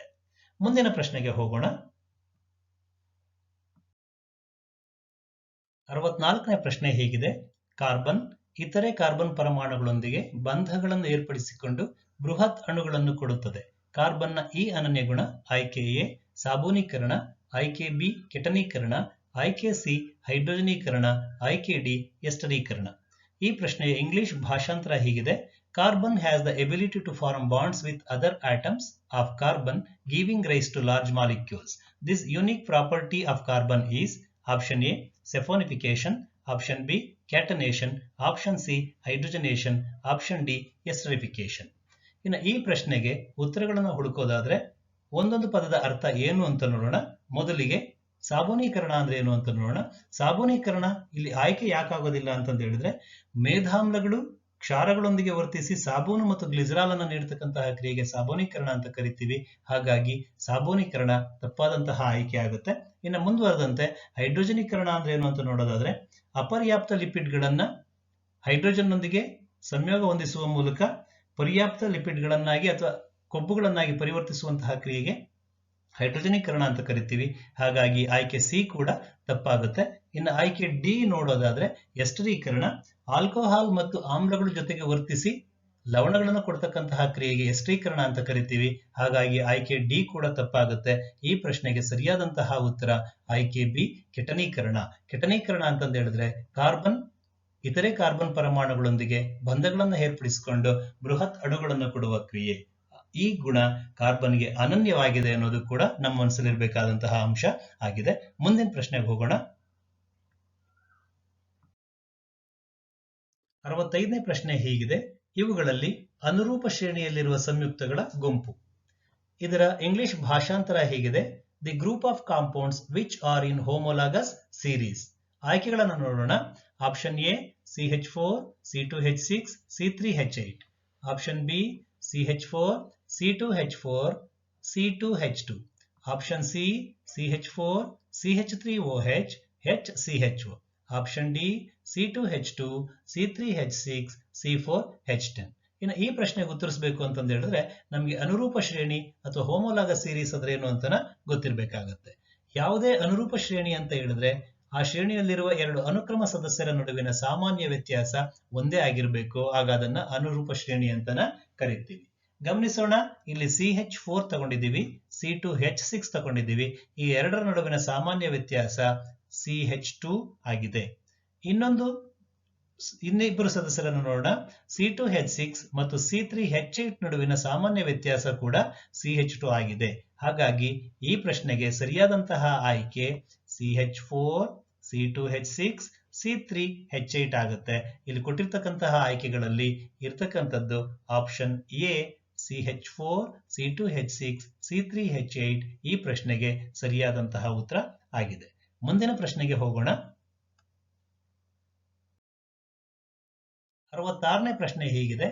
ಆಧುನಿಕ ಆವರ್ತ ಕೋಷ್ಟಕದಲ್ಲಿರುವ ಆವರ್ತಗಳು ಮತ್ತು ಗುಂಪುಗಳ ಅಥವಾ ವರ್ಗಗಳ ಸಂಖ್ಯೆಯು ಕ್ರಮವಾಗಿ ಆಪ್ಷನ್ ಎ 7 ಮತ್ತು 18, ಆಪ್ಷನ್ ಬಿ 7 ಮತ್ತು 9, ಆಪ್ಷನ್ ಸಿ 18 ಮತ್ತು 7, ಆಪ್ಷನ್ ಡಿ 9 ಮತ್ತು 7. ಇದೇ ಪ್ರಶ್ನೆ ಇಂಗ್ಲಿಷ್ ಭಾಷಾಂತರ ಹೀಗಿದೆ. The number of periods and groups in the modern periodic table respectively are option A 7 and 18, option B 7 and 9, option C 18 and 7, option D 9 and 7. ಇನ್ನು ಈ ಪ್ರಶ್ನೆಗೆ ಉತ್ತರಿಸಬೇಕು ಅಂತಂದು ಹೇಳಿದ್ರೆ ಆವರ್ತ ಕೋಷ್ಟಕದ ಚಿತ್ರಣ ನಮ್ಮ ಮುಂದೆ ಇರಬೇಕು. ಇಲ್ಲಿ ಗಮನಿಸಿ, ಆಧುನಿಕ ಆವರ್ತ ಕೋಷ್ಟಕದಲ್ಲಿ ಗುಂಪುಗಳ ಸಂಖ್ಯೆ ಗಮನಿಸಿ 1 2 ಹೀಗೆ ನೋಡ್ತಾ ಹೋದ್ರೆ 18 ಗುಂಪುಗಳಿದೆ. ಹಾಗೆ ಆವರ್ತಗಳನ್ನು ಗಮನಿಸಿ, ಅಂದ್ರೆ ಅಡ್ಡ ಸಾಲುಗಳನ್ನ ಗಮನಿಸಿ 1 2 3 4 7 ಹೀಗಿದೆ.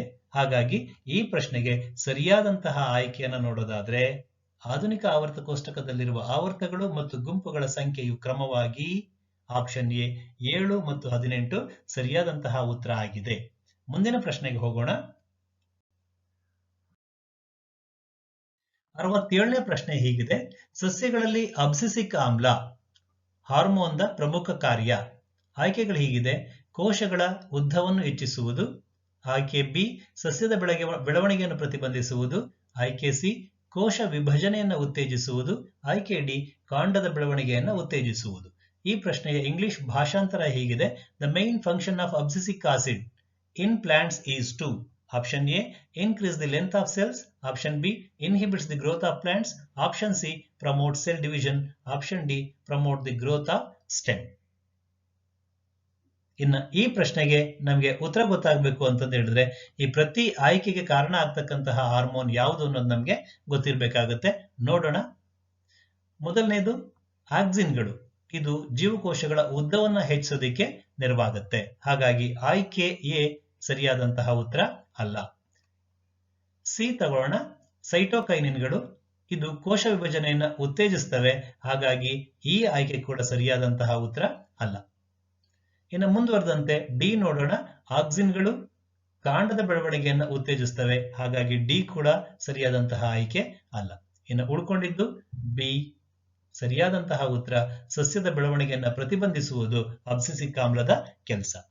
ಮುಂದಿನ ಪ್ರಶ್ನೆ ನೋಡೋಣ. 68ನೇ ಪ್ರಶ್ನೆ: ಈ ಕೆಳಗಿನವುಗಳಲ್ಲಿ ಹೂ ಬಿಡುವ ಸಸ್ಯಗಳ ಮತ್ತು ಮಾನವರ ಸಂತಾನೋತ್ಪತ್ತಿ ವ್ಯವಸ್ಥೆಗಳೆರಡರಲ್ಲೂ ಕಂಡುಬರುವ ಸಾಮಾನ್ಯ ಭಾಗ. ಚಿತ್ರಗಳನ್ನು ಗಮನಿಸಿ. ಇಲ್ಲಿ ಮಾದರಿ ಹೂವಿನ ಚಿತ್ರ ಇದೆ. ಇಲ್ಲಿ ಮಾನವರ ಸ್ತ್ರೀಯರ ಸಂತಾನೋತ್ಪತ್ತಿ ವ್ಯೂಹದ ಚಿತ್ರ ಇದೆ. ಎರಡರಲ್ಲೂ ಕೂಡ ಸಾಮಾನ್ಯವಾಗಿರುವಂತದ್ದು ಯಾವುದು ಅಂತ ಗಮನಿಸಿ. ಎರಡರಲ್ಲೂ ಕೂಡ ಸಾಮಾನ್ಯವಾಗಿರ್ತಕ್ಕಂತಹ ಭಾಗ ಓವರಿ ಅಂದ್ರೆ ಅಂಡಾಶಯ. ಹಾಗಾಗಿ ಈ ಪ್ರಶ್ನೆಗೆ ಸರಿಯಾದಂತಹ ಆಯ್ಕೆ ಆಪ್ಷನ್ ಸಿ ಅಂಡಾಶಯ ಆಗಿದೆ. ಮುಂದಿನ ಪ್ರಶ್ನೆಗೆ ಹೋಗೋಣ. 69ನೇ ಪ್ರಶ್ನೆ ಹೀಗಿದೆ: ಈ ಕೆಳಗಿನವುಗಳಲ್ಲಿ ಅನುವಂಶೀಯವಾಗುವ ಗುಣ ಯಾವುದು? ಆಯ್ಕೆ ಎ ಹಸಿವಿನ ಕಾರಣದಿಂದ ಜೀವಿಯ ತೂಕ ಕಡಿಮೆಯಾಗುವುದು, ಆಯ್ಕೆ ಬಿ ಇಲಿಗಳ ಬಾಲವನ್ನು ಶಸ್ತ್ರಚಿಕಿತ್ಸೆಯ ಮೂಲಕ ತೆಗೆಯುವುದು, ಆಯ್ಕೆ ಸಿ ಕ್ರೀಡಾಪಟುಗಳಲ್ಲಿ ಸ್ನಾಯುಗಳ ಬೆಳವಣಿಗೆ, ಆಯ್ಕೆ ಡಿ ಕಿವಿಯ ಹಾಲೆಯ ವಿಧ. ಈ ಪ್ರಶ್ನೆಯ ಇಂಗ್ಲಿಷ್ ಭಾಷಾಂತರ ಹೀಗಿದೆ: which of the following is an inherited ಟ್ರೈಟ್?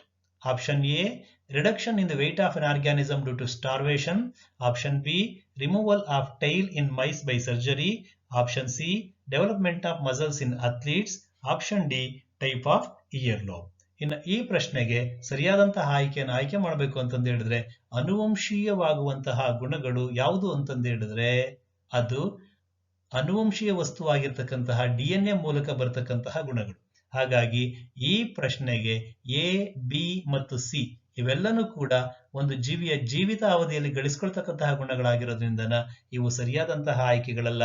ಸರಿಯಾದಂತಹ ಆಯ್ಕೆ ಆಪ್ಷನ್ ಡಿ ಕಿವಿಯ ಹಾಲೆಯ ವಿಧ. ಮುಂದಿನ ಪ್ರಶ್ನೆಗೆ ಹೋಗೋಣ.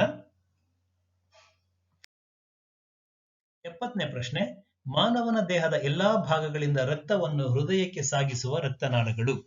ಆಯ್ಕೆ ಎ ಅಪಧಮನಿಗಳು, ಆಯ್ಕೆ ಬಿ ಲೋಮನಾಳಗಳು, ಆಯ್ಕೆ ಸಿ ಅಭಿಧಮನಿಗಳು, ಆಯ್ಕೆ ಡಿ ಪುಪ್ಪುಸಕ ಅಪಧಮನಿಗಳು.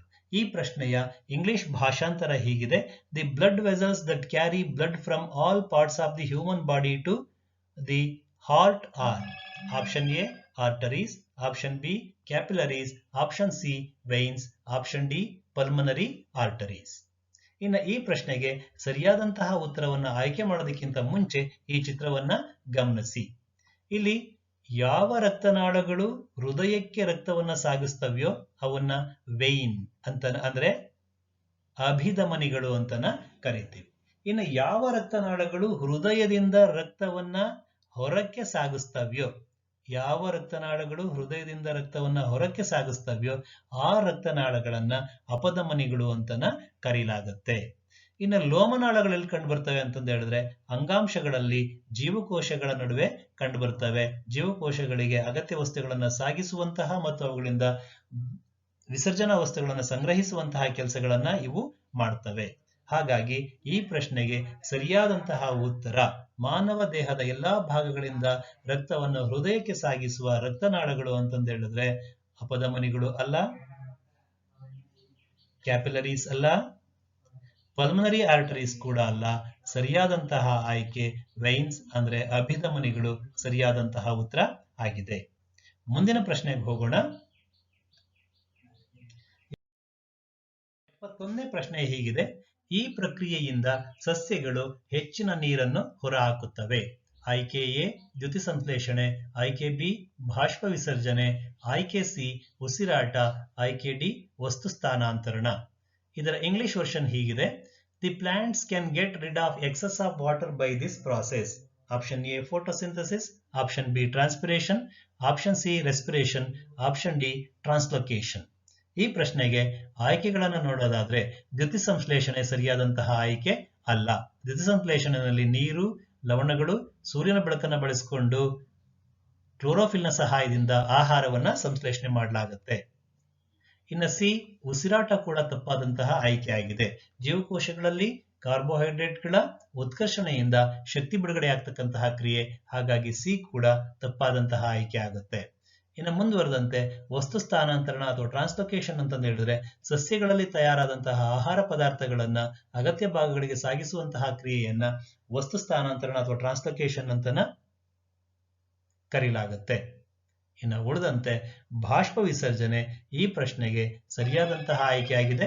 ಸಸ್ಯಗಳು ತಮ್ಮ ದೇಹದಲ್ಲಿ ಹೆಚ್ಚಾದಂತಹ ನೀರನ್ನ ಬಾಷ್ಪ ವಿಸರ್ಜನಾ ಕ್ರಿಯೆಯ ಮೂಲಕ ಹೊರ ಹಾಕ್ತವೆ. ಮುಂದಿನ ಪ್ರಶ್ನೆಗೆ ಹೋಗೋಣ. 72ನೇ ಪ್ರಶ್ನೆ ಹೀಗಿದೆ: ಮಾನವನ ವಿಸರ್ಜನಾಂಗ ವ್ಯೂಹದಲ್ಲಿ ಮೂತ್ರ ಹರಿಯುವ ಸರಿಯಾದ ಮಾರ್ಗ. ಆಯ್ಕೆ ಎ ಮೂತ್ರಪಿಂಡ, ಮೂತ್ರನಾಳ, ಮೂತ್ರದ್ವಾರ, ಮೂತ್ರಕೋಶ. ಆಯ್ಕೆ ಬಿ ಮೂತ್ರಪಿಂಡ, ಮೂತ್ರಕೋಶ, ಮೂತ್ರದ್ವಾರ, ಮೂತ್ರನಾಳ. ಆಯ್ಕೆ ಸಿ ಮೂತ್ರಪಿಂಡ, ಮೂತ್ರನಾಳ, ಮೂತ್ರಕೋಶ, ಮೂತ್ರದ್ವಾರ. ಆಯ್ಕೆ ಡಿ ಮೂತ್ರಕೋಶ, ಮೂತ್ರಪಿಂಡ, ಮೂತ್ರನಾಳ, ಮೂತ್ರದ್ವಾರ. ಈ ಪ್ರಶ್ನೆ ಇಂಗ್ಲಿಷ್ ವರ್ಷನ್ ಹೀಗಿದೆ: the correct path of urine flow in human excretory system is A kidney, ureter, urethra, urinary bladder. B kidney, urinary bladder, urethra, ureter. C kidney, ureter, urinary bladder, urethra. D urinary bladder, kidney, ureter, urethra. ಇನ್ನು ಈ ಪ್ರಶ್ನೆಗೆ ಸರಿಯಾದಂತಹ ಆಯ್ಕೆಯನ್ನ ಮಾಡೋದಕ್ಕಿಂತ ಮುಂಚೆ ಈ ಚಿತ್ರವನ್ನ ಗಮನಿಸಿ. ಇದು ಮಾನವನ ವಿಸರ್ಜನಾಂಗ ವ್ಯೂಹದ ಪ್ರಾತಿನಿಧಿಕ ಚಿತ್ರ ಆಗಿದೆ. ಇಲ್ಲಿ ಯಾವ್ಯಾವ ಕೆಲಸ ಎಲ್ಲೆಲ್ಲಾಗುತ್ತೆ ಅಂತ ನೋಡೋಣ. ಮೂತ್ರಪಿಂಡದಲ್ಲಿ ಮೂತ್ರ ಉತ್ಪತ್ತಿ ಆಗುತ್ತೆ, ಆ ನಂತರ ಮೂತ್ರನಾಳಗಳು ಅಂದ್ರೆ ಯುರೆಟರ್ ಮೂಲಕನ ಹಾದು ಬರುತ್ತೆ, ಮೂತ್ರಾಶಯದಲ್ಲಿ ಸಂಗ್ರಹ ಆಗುತ್ತೆ, ಯುರೆಥ್ರಾ ಮೂಲಕ ಹೊರ ಹೋಗುತ್ತೆ ಅಗತ್ಯ ಬಿದ್ದಾಗ. ಹಾಗಾಗಿ ಇಲ್ಲಿ ಅನುಕ್ರಮವಾದಂತಹ ಪಥ ಯಾವುದು ಅಂತಂದು ಹೇಳಿದ್ರೆ 1 ಮೂತ್ರಪಿಂಡ, 2 ಯುರೆಟರ್ ಅಂದ್ರೆ ಮೂತ್ರನಾಳ, 3 ಮೂತ್ರಾಶಯ ಅಂದ್ರೆ ಯುರಿನರಿ ಬ್ಲಾಡರ್, 4 ಯುರೆಥ್ರಾ ಅಂತಂದು ಹೇಳಿದ್ರೆ ಮೂತ್ರ ದ್ವಾರ. ಹಾಗಾಗಿ ಈ ಪ್ರಶ್ನೆಗೆ ಸರಿಯಾದಂತಹ ಆಯ್ಕೆ ಆಪ್ಷನ್ ಸಿ ಮೂತ್ರಪಿಂಡ, ಮೂತ್ರನಾಳ, ಮೂತ್ರಕೋಶ, ಮೂತ್ರದ್ವಾರ ಸರಿಯಾದಂತಹ ಆಯ್ಕೆ ಆಗುತ್ತೆ. ಇನ್ನು ಮಿಕ್ಕ 3 ಆಯ್ಕೆಗಳು ತಪ್ಪಾಗುತ್ತೆ. ಮುಂದಿನ ಪ್ರಶ್ನೆಗೆ ಹೋಗೋಣ. 73ನೇ ಪ್ರಶ್ನೆ ಹೀಗಿದೆ: ಈ ಕೆಳಗಿನವುಗಳಲ್ಲಿ ಯಾವುದು ಜೀವ ವೈವಿಧ್ಯತೆಯ ಸೂಕ್ಷ್ಮತಾಣಗಳು? ಇದರ ಇಂಗ್ಲಿಷ್ ಟ್ರಾನ್ಸ್ಲೇಷನ್ ಹೀಗಿದೆ: which of the following is the biodiversity hot spots? Option A deserts, option B rivers, option C oceans, option D forest. ಇನ್ನು ಈ ಪ್ರಶ್ನೆಗೆ ಉತ್ತರವನ್ನ ಆಯ್ಕೆ ಮಾಡೋದು ತುಂಬಾ ಸುಲಭ ಆಗುತ್ತೆ. ಆಪ್ಷನ್ ಎ ಮರುಭೂಮಿಗಳು, ಜೀವ ವೈವಿಧ್ಯತೆ ಕಡಿಮೆ, ಯಾಕಂದ್ರೆ ಅಲ್ಲಿ ನೀರಿನ ಲಭ್ಯತೆ ಕಡಿಮೆ. ಇನ್ನು ಮುಂದುವರೆದಂತೆ ಆಪ್ಷನ್ ಬಿ ನದಿಗಳು, ಇಲ್ಲಿ ಲಭ್ಯ ಇರತಕ್ಕಂತಹ ಪ್ರದೇಶ ಕಡಿಮೆ ಇರೋದ್ರಿಂದ ನದಿಗಳು ಕೂಡ ಜೀವ ವೈವಿಧ್ಯತೆ ಸೂಕ್ಷ್ಮ ತಾಣಗಳು ಆಗೋದಿಲ್ಲ, ಅಲ್ಲಿ ಜೀವ ವೈವಿಧ್ಯತೆ ಕಡಿಮೆ ಇರುತ್ತೆ. ಆಪ್ಷನ್ ಸಿ ಸಾಗರಗಳು ಜೀವ ವೈವಿಧ್ಯತೆ ಸೂಕ್ಷ್ಮ ತಾಣಗಳು ಅಂತ ನಾವಿನ್ನೂ ಗುರುತಿಸಿಲ್ಲ. ಆಪ್ಷನ್ ಡಿ ಅರಣ್ಯಗಳು ಸರಿಯಾದಂತಹ ಉತ್ತರ ಆಗುತ್ತೆ. ಯಾಕಂತ ಹೇಳಿದ್ರೆ ಅರಣ್ಯ ಪ್ರದೇಶದಲ್ಲಿ ಜೀವಿಗಳು ಬದುಕೋಬೇಕಾದಂತಹ ನೀರು, ಮಣ್ಣು ಮತ್ತು ಇತರೆ ಅಂಶಗಳು ಸಾಕಷ್ಟು ಲಭ್ಯ ಇರೋದ್ರಿಂದ ಈ ಪ್ರಶ್ನೆಗೆ ಸರಿಯಾದಂತಹ ಉತ್ತರ ಆಪ್ಷನ್ ಡಿ ಅರಣ್ಯಗಳು. ನಾವು ಸಾಗರಗಳನ್ನ ಇನ್ನೂ ಹೆಚ್ಚಾಗಿ ಅನ್ವೇಷಣೆ ಮಾಡಿಲ್ದಿರೋ ಕಾರಣ ಆಪ್ಷನ್ ಡಿ ಅರಣ್ಯಗಳನ್ನು ನಾವಿಲ್ಲಿ ಆಯ್ಕೆ ಮಾಡಬೇಕಾಗತ್ತೆ. ಆಪ್ಷನ್ ಡಿ ಈ ಪ್ರಶ್ನೆಗೆ ಸರಿಯಾದಂತಹ ಉತ್ತರ ಆಗುತ್ತೆ. ಮುಂದಿನ ಪ್ರಶ್ನೆಗೆ ಹೋಗೋಣ. 74ನೇ ಪ್ರಶ್ನೆ ಹೀಗಿದೆ: ಸಸ್ಯಗಳ ಹೂವಿನಲ್ಲಿ ಅಂಡಾಣುಗಳ ಕಡೆಗೆ ಪರಾಗರೇಣುವಿನ ನಳಿಕೆಗಳು ಬೆಳೆಯುವುದು. ಆಯ್ಕೆ ಎ ರಾಸಾಯನಿಕ ಅನುವರ್ತನೆ, ಆಯ್ಕೆ ಬಿ ದ್ವಿತೀಯ ಅನುವರ್ತನೆ, ಆಯ್ಕೆ ಸಿ ಗುರುತ್ವಾನುವರ್ತನೆ, ಆಯ್ಕೆ ಡಿ ಜಲಾನುವರ್ತನೆ. ಇದೇ ಪ್ರಶ್ನೆಯ ಇಂಗ್ಲಿಷ್ ಭಾಷಾಂತರ ಹೀಗಿದೆ: the growth of pollen tubes towards ovules in the flower of plants is. Option A chemotropism, option B phototropism, option C geotropism, option D hydrotropism. ಈ ಪ್ರಶ್ನೆಗೆ ಸರಿಯಾದಂತಹ ಆಯ್ಕೆಗಳನ್ನ ನಾವು ನೋಡೋದಾದ್ರೆ ಬಿ ತಪ್ಪಾದಂತಹ ಆಯ್ಕೆ ದ್ಯುತಿ ಅನುವರ್ತನೆ. ಯಾಕೆ ಅಂತಂದು ಹೇಳಿದ್ರೆ ಬೆಳಕಿನ ಕಡೆಗೆ ಚಲನೆ ಉಂಟಾದ್ರೆ ಅಥವಾ ಬೆಳವಣಿಗೆ ಆದ್ರೆ ಅದನ್ನ ದ್ಯುತಿ ಅನುವರ್ತನೆ ಅಂತನ ಕರಿತೀವಿ. ಇನ್ನು ಮುಂದುವರೆದಂತೆ ಸಿ ಗುರುತ್ವ ಅನುವರ್ತನೆನೂ ಕೂಡ ತಪ್ಪಾದಂತಹ ಉತ್ತರ. ಯಾಕೆ ಅಂತಂದು ಹೇಳಿದ್ರೆ ಗುರುತ್ವದ ಕಡೆಗೆ ಸಸ್ಯ ಭಾಗ ಬೆಳವಣಿಗೆ ಆದ್ರೆ ಅದನ್ನ ಗುರುತ್ವಾನುವರ್ತನೆ ಅಂತನ ಕರಿತೀವಿ. ಇನ್ನು ಮುಂದುವರೆದಂತೆ ಜಲಾನುವರ್ತನೆ ಕೂಡ ತಪ್ಪಾದಂತಹ ಆಯ್ಕೆಯಾಗಿದೆ. ಯಾಕಂತ ಹೇಳಿದ್ರೆ ಪರಾಗರೇಣುಗಳು ಬೀಳುವಂತಹ ಜಾಗ ಹೂವಿನ ಶಲಾಕಾಗ್ರದ ಮೇಲೆ, ಅದು ಬೆಳೆದು ತಲುಪಬೇಕಾದಂತಹ ಜಾಗ ಅಂಡಾಶಯದಲ್ಲಿರ್ತಕ್ಕಂತಹ ಅಂಡಾಣು. ಇಲ್ಲಿ ಶಲಾಕಾಗ್ರದ ಮೇಲೆ ಬಿದ್ದಂತಹ ಪರಾಗರೇಣುವನ್ನ ಬೆಳವಣಿಗೆಯನ್ನ ಪ್ರಭಾವಿಸೋದು ಅಂತಂದು ಹೇಳಿದ್ರೆ ಅಂಡಾಣು ಬಿಡುಗಡೆ ಮಾಡತಕ್ಕಂತಹ ರಾಸಾಯನಿಕ ವಸ್ತು. ಹಾಗಾಗಿ ಈ ಪ್ರಶ್ನೆಗೆ ಸರಿಯಾದಂತಹ ಆಯ್ಕೆ ಆಪ್ಷನ್ ಎ ರಾಸಾಯನಿಕ ಅನುವರ್ತನೆ ಕೀಮೋಟ್ರೋಪಿಸಮ್ ಸರಿಯಾದಂತಹ ಆಯ್ಕೆ ಆಗುತ್ತೆ. ಮುಂದಿನ ಪ್ರಶ್ನೆ ನೋಡೋಣ. 75ನೇ ಪ್ರಶ್ನೆ ಹೀಗಿದೆ: ಈ ಕೆಳಗಿನವುಗಳಲ್ಲಿ ಜೈವಿಕ ವಿಘಟನೆಗೆ ಒಳಗಾಗುವ ವಸ್ತುಗಳನ್ನು ಮಾತ್ರ ಒಳಗೊಂಡಿರುವ ಗುಂಪು. ಆಪ್ಷನ್ ಎ ಪಾಲಿಥೀನ್, ಮರ, ಚರ್ಮ. ಆಪ್ಷನ್ ಬಿ ಚರ್ಮ, ಮಾರ್ಜಕ, ಪ್ಲಾಸ್ಟಿಕ್. ಆಪ್ಷನ್ ಸಿ ಮರ, ಹುಲ್ಲು, ಚರ್ಮ. ಆಪ್ಷನ್ ಡಿ ಕಾಗದ, ಬೇಕ್ಲೈಟ್, ಹುಲ್ಲು. ಇದರ ಇಂಗ್ಲಿಷ್ ಭಾಷಾಂತರ ನೋಡೋದಾದ್ರೆ a group that contains only biodegradable substances among the following is. Option A polythene, wood, leather. Option B leather, detergent, plastic. Option C wood, grass, leather. Option D paper, bakelite, grass. ಇಲ್ಲಿ ನಮಗೆ ಗೊತ್ತಿರಬೇಕಾದಂತಹ ಅಂಶ ಏನು ಅಂತಂದು ಹೇಳಿದ್ರೆ ಯಾವ ವಸ್ತುಗಳು ಸೂಕ್ಷ್ಮಾಣು ಜೀವಿಗಳಿಂದ ವಿಘಟನೆಗೊಂಡು ಸರಳ ವಸ್ತುಗಳಾಗಿ ಬದಲಾಗ್ತವ್ಯೋ ಅವನ್ನ ಜೈವಿಕ ವಿಘಟನೆಗೆ ಒಳಗಾಗುವ ವಸ್ತುಗಳು ಅಂತನ ಕರಿತೀವಿ. ಇಲ್ಲಿ ಗಮನಿಸೋಣ, ಆಯ್ಕೆ ಎ ನಲ್ಲಿ ಪಾಲಿಥೀನ್ ಜೈವಿಕ ವಿಘಟನೆಗೆ ಒಳಗಾಗೋದಿಲ್ಲ. ಆಯ್ಕೆ ಬಿ ನಲ್ಲಿ ಮಾರ್ಜಕ ಮತ್ತು ಪ್ಲಾಸ್ಟಿಕ್ ಜೈವಿಕ ವಿಘಟನೆಗೆ ಒಳಗಾಗೋದಿಲ್ಲ. ಆಯ್ಕೆ ಸಿ ನಲ್ಲಿ ಮರ, ಹುಲ್ಲು, ಚರ್ಮ ಈ ಮೂರು ಕೂಡ ಜೈವಿಕ ವಿಘಟನೆಗೆ ಒಳಗಾಗ್ತವೆ. ಆಯ್ಕೆ ಡಿ ನಲ್ಲಿ ಕಾಗದ, ಬೇಕಲೈಟ್, ಹುಲ್ಲು. ಇಲ್ಲಿ ಬೇಕಲೈಟ್ ಜೈವಿಕ ವಿಘಟನೆಗೆ ಒಳಗಾಗೋದಿಲ್ಲ. ಹಾಗಾಗಿ ಈ ಪ್ರಶ್ನೆಗೆ ಸರಿಯಾದಂತಹ ಆಯ್ಕೆ ಮರ, ಹುಲ್ಲು ಮತ್ತು ಚರ್ಮ. ಇತರ ಆಯ್ಕೆಗಳು ತಪ್ಪಾದಂತಹ ಉತ್ತರಗಳಾಗ್ತವೆ. ಹಾಗಾಗಿ ಈ ಪ್ರಶ್ನೆಯ ಸರಿಯಾದ ಆಯ್ಕೆ ಆಪ್ಷನ್ ಸಿ ಮರ, ಹುಲ್ಲು, ಚರ್ಮ. ಮುಂದಿನ ಪ್ರಶ್ನೆಗೆ ಹೋಗೋಣ. 76ನೇ ಪ್ರಶ್ನೆ ಹೀಗಿದೆ: ಬಾಯಲ್ಲಿ ನೀರುರುವಿಕೆ ಮತ್ತು ರಕ್ತದೊತ್ತಡಗಳಂತಹ ಅನೈಚ್ಛಿಕ ಕ್ರಿಯೆಗಳನ್ನು ನಿಯಂತ್ರಿಸುವ ಮಾನವನ ಮೆದುಳಿನ ಭಾಗ. ಆಯ್ಕೆ ಎ ಪಾನ್ಸ್, ಆಯ್ಕೆ ಬಿ ಮೆಡುಲ್ಲಾ, ಆಯ್ಕೆ ಸಿ ಮಹಾಮಸ್ತಿಷ್ಕ, ಆಯ್ಕೆ ಡಿ ಅನುಮಸ್ತಿಷ್ಕ. ಇದೇ ಪ್ರಶ್ನೆಯ ಇಂಗ್ಲಿಷ್ ಭಾಷಾಂತರ ಹೀಗಿದೆ: the part of human brain that controls the involuntary actions like salivation and blood pressure is. Option A pons, option B medulla, option C cerebrum, option D cerebellum. ಇಲ್ಲಿ ಆಯ್ಕೆಗಳನ್ನು ನೋಡೋದಾದ್ರೆ option A pons ಮುಖಭಾವಗಳನ್ನು ನಿಯಂತ್ರಿಸುತ್ತೆ. ಹಾಗಾಗಿ ಇದು ತಪ್ಪಾದಂತಹ ಆಯ್ಕೆ ಆಗುತ್ತೆ. Option C ಗಮನಿಸೋಣ, ಮಹಾಮಸ್ತಿಷ್ಕ ಇದು ಪ್ರಜ್ಞಾವಸ್ಥೆಯ ಕೇಂದ್ರ ಆಗಿದ್ದು ಪ್ರಜ್ಞಾವಸ್ಥೆಯಲ್ಲಿ ನಾವು ಮಾಡ್ತಕ್ಕಂತಹ ಚಟುವಟಿಕೆಗಳ ಮೇಲೆ ನಿಯಂತ್ರಣವನ್ನ ಹೊಂದಿದೆ. ಆಯ್ಕೆ ಡಿ ನೋಡೋಣ, ಅನುಮಸ್ತಿಷ್ಕ ಇದು ನಮ್ಮ ದೇಹದ ಸಮತೋಲನವನ್ನು ಕಾಪಾಡತಕ್ಕಂತಹ ಮೆದುಳಿನ ಭಾಗ ಆಗಿದೆ. ಈ ಪ್ರಶ್ನೆಗೆ ಸರಿಯಾದಂತಹ ಆಯ್ಕೆ ಆಪ್ಷನ್ ಬಿ ಮೆಡುಲ್ಲಾ ಸರಿಯಾಗಿದೆ. ಮುಂದಿನ ಪ್ರಶ್ನೆಗೆ ಹೋಗೋಣ. 77ನೇ ಪ್ರಶ್ನೆ: ಈ ಕೆಳಗಿನವುಗಳಲ್ಲಿ ಯಾವುದು ಮಾನವರ ಹೆಣ್ಣು ಸಂತಾನೋತ್ಪತ್ತಿ ವ್ಯೂಹದ ಭಾಗವಲ್ಲ? ಆಯ್ಕೆ ಎ ಅಂಡಾಶಯ, ಆಯ್ಕೆ ಬಿ ಗರ್ಭಕೋಶ, ಆಯ್ಕೆ ಸಿ ವೀರ್ಯನಾಳ, ಆಯ್ಕೆ ಡಿ ಅಂಡನಾಳ. ಇದೇ ಪ್ರಶ್ನೆ ಇಂಗ್ಲಿಷ್ ಭಾಷಾಂತರ ಹೀಗಿದೆ: which of the following is not a part of human female reproductive system? Option A ovary, option B uterus, option C vas deferens, option D fallopian tube. ಈ ಪ್ರಶ್ನೆಗೆ ಉತ್ತರಿಸುವುದಕ್ಕಿಂತ ಮುಂಚೆ ಹೆಣ್ಣು ಸಂತಾನೋತ್ಪತ್ತಿ ವ್ಯೂಹದ ಭಾಗಗಳನ್ನು ನಾವೀಗ ನೋಡೋಣ. ಗಮನಿಸಿ, ಓವರಿ ಅಂಡಾಶಯ ಹೆಣ್ಣು ಸಂತಾನೋತ್ಪತ್ತಿ ವ್ಯೂಹದಲ್ಲಿದೆ, ಹಾಗಾಗಿ ಎ ಸರಿಯಾದಂತಹ ಆಯ್ಕೆ ಅಲ್ಲ. ಯುಟೆರಸ್ ಅಂದ್ರೆ ಗರ್ಭಾಶಯ ಹೆಣ್ಣು ಸಂತಾನೋತ್ಪತ್ತಿ ವ್ಯೂಹದಲ್ಲಿದೆ, ಹಾಗಾಗಿ ಆಯ್ಕೆ ಬಿ ತಪ್ಪಾಗುತ್ತೆ. ಮುಂದುವರೆದ್ಬಿಡೋಣ. ಓವಿಡಕ್ಟ್ ಆರ್ ಫೆಲೋಪಿಯನ್ ಟ್ಯೂಬ್ ಅಂದ್ರೆ ಅಂಡನಾಳ, ಹಾಗಾಗಿ ಅಂಡನಾಳ ಕೂಡ ಹೆಣ್ಣು ಸಂತಾನೋತ್ಪತ್ತಿ ವ್ಯೂಹದಲ್ಲಿ ಇರೋದ್ರಿಂದ ಆಯ್ಕೆ ಡಿ ಕೂಡ ತಪ್ಪಾಗುತ್ತೆ. ಇದಕ್ಕೆ ಸರಿಯಾದಂತಹ ಆಯ್ಕೆ 4ರಲ್ಲಿ ಆಪ್ಷನ್ ಸಿ ಸರಿಯಾದಂತಹ ಆಯ್ಕೆ ಆಗುತ್ತೆ.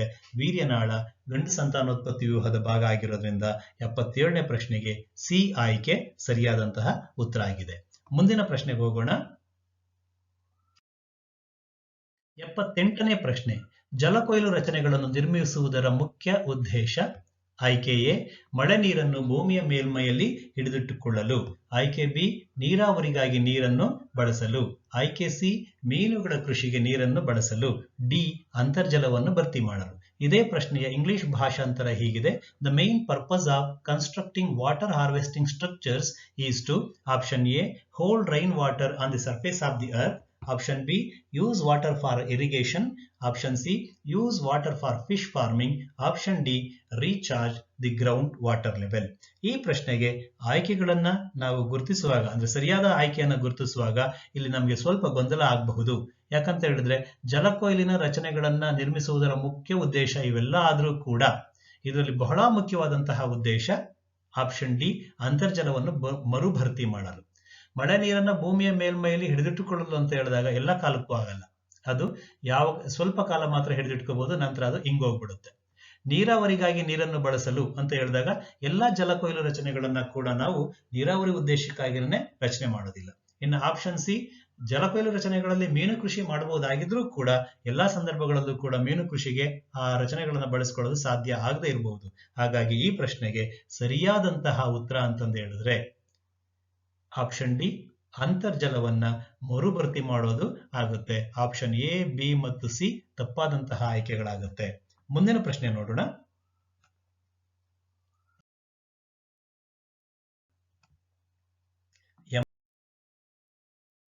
80ನೇ ಪ್ರಶ್ನೆ ಹೀಗಿದೆ: ಬಾವಲಿ ಮತ್ತು ಪಾರಿವಾಳಗಳ ರೆಕ್ಕೆಗಳು ಇವುಗಳಿಗೆ ಉದಾಹರಣೆಯಾಗಿದೆ. ಆಯ್ಕೆ ಎ ಕಾರ್ಯಾನುರೂಪಿ ಅಂಗಗಳು, ಆಯ್ಕೆ ಬಿ ವೆಸ್ಟಿಜಿಯಲ್ ಅಂಗಗಳು, ಆಯ್ಕೆ ಸಿ ರಚನಾನುರೂಪಿ ಅಂಗಗಳು, ಆಯ್ಕೆ ಡಿ ಹೊಂದಾಣಿಕೆಯ ಅಂಗಗಳು. ಇದೇ ಪ್ರಶ್ನೆಯ ಇಂಗ್ಲಿಷ್ ಭಾಷಾಂತರವನ್ನು ನೋಡೋದಾದ್ರೆ the wings of bat and Pigeon R the examples of option A analogous organs, option B vestigial organs, option C homologous organs, option D adaptive organs. ಈಗ ಒಂದೊಂದು ರೀತಿಯ ಅಂಗಗಳ ವೈಶಿಷ್ಟ್ಯತೆ ಏನು ಅಂತ ನೋಡೋಣ. ಆಪ್ಷನ್ ಡಿ ತಗೊಳ್ಳೋದಾದ್ರೆ ಹೊಂದಾಣಿಕೆಯ ಅಂಗಗಳು ಅಂತಂದು ಹೇಳಿದ್ರೆ ಒಂದು ಜೀವಿಗೆ ಇರ್ತಕ್ಕಂತಹ ಅಂಗರಚನೆ ಆ ಜೀವಿಗೆ ಆ ಜೀವಿಯ ಪರಿಸರದಲ್ಲಿ ಯಶಸ್ವಿಯಾಗಿ ಬದುಕೋದಕ್ಕೆ ನೆರವಾದ್ರೆ ಅಂತಹ ರಚನೆಗಳನ್ನ ಹೊಂದಾಣಿಕೆಯ ಅಂಗಗಳು ಅಂತನ ಕರಿತೀವಿ. ಉದಾಹರಣೆಗೆ ಹಾವುಗಳನ್ನು ತೆಗೆದುಕೊಂಡ್ರೆ ಅವು ಬಿಲಗಳಲ್ಲಿ ವಾಸ ಮಾಡೋದಕ್ಕೆ ಹೊಂದ್ಕೊಂಡಿರೋದ್ರಿಂದ ಅವು ತಮ್ಮ ಕೈ ಕಾಲುಗಳನ್ನ ಕಳ್ಕೊಂಡಿದ್ದಾವೆ ಜೀವ ವಿಕಾಸದ ಹಾದಿಯಲ್ಲಿ. ಅದರ ದೇಹ ರಚನೆ ಅದಕ್ಕೆ ಹೊಂದಾಣಿಕೆಯ ಅಂಗದಂತೆ ಇದೆ. ಇನ್ನು ರಚನಾನುರೂಪಿ ಅಂಗಗಳು ಅಂತಂದು ಹೇಳಿದ್ರೆ ರಚನೆಯಲ್ಲಿ ಒಂದೇ ತರ ಇರುತ್ತೆ, ಆದ್ರೆ ಕಾರ್ಯನಿರ್ವಹಣೆ ಬೇರೆ ಬೇರೆ ಆಗಿರುತ್ತೆ.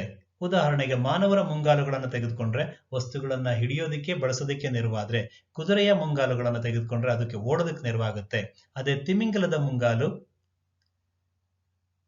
ರೆಕ್ಕೆಯ ರೀತಿ ಇದ್ದು ಅದು ಈಜೋದಿಕ್ಕೆ ನೆರವಾಗುತ್ತೆ.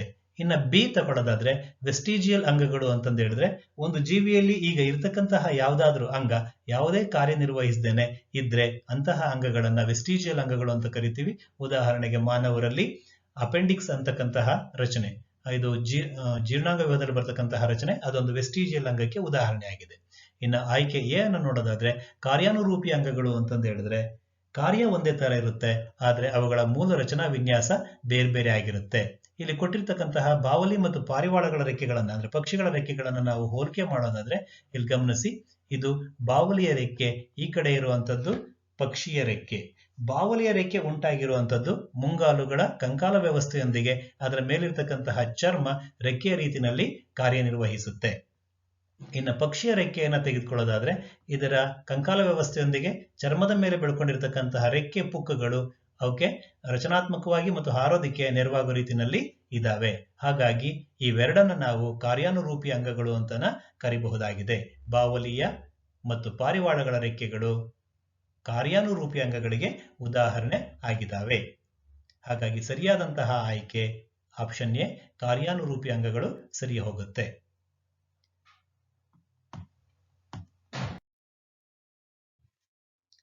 ಸ್ನೇಹಿತರೆ, ಇದುವರೆಗೂ ಕೂಡ ಈ ಚರ್ಚೆಯಲ್ಲಿ ನನ್ನೊಂದಿಗೆ ಭಾಗವಹಿಸಿದ್ದಕ್ಕಾಗಿ ತಮ್ಮೆಲ್ಲರಿಗೂ ಕೂಡ ನಾನು ಹೃತ್ಪೂರ್ವಕವಾದಂತಹ ವಂದನೆಗಳನ್ನು ಸಲ್ಲಿಸ್ತೇನೆ.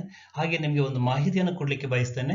ಈ ವಿಡಿಯೋದ ಡಿಸ್ಕ್ರಿಪ್ಷನ್ ಬಾಕ್ಸ್ ಅಲ್ಲಿ ನಾನು ನನ್ನ ಸ್ನೇಹಿತರಾಗಿರ್ತಕ್ಕಂಥ ಶ್ರೀಯುತ ಸಿ.ಕೆ. ಗೋಪಾಲರಾವ್ ಅವರು, ವಿಜ್ಞಾನ ಶಿಕ್ಷಕರು, GHS ತೊರಲಕ್ಕಿ, ಮಾಲೂರು ತಾಲೂಕು, ಕೋಲಾರ ಜಿಲ್ಲೆ, ಇವರು ಇದೇ ಪ್ರಶ್ನೆ ಪತ್ರಿಕೆಯನ್ನು ಆಧರಿಸಿ ಗೂಗಲ್ ಫಾರಂನಲ್ಲಿ ಒಂದು ಕ್ವಿಜ್ ಅನ್ನ ಮಾಡಿದ್ದಾರೆ.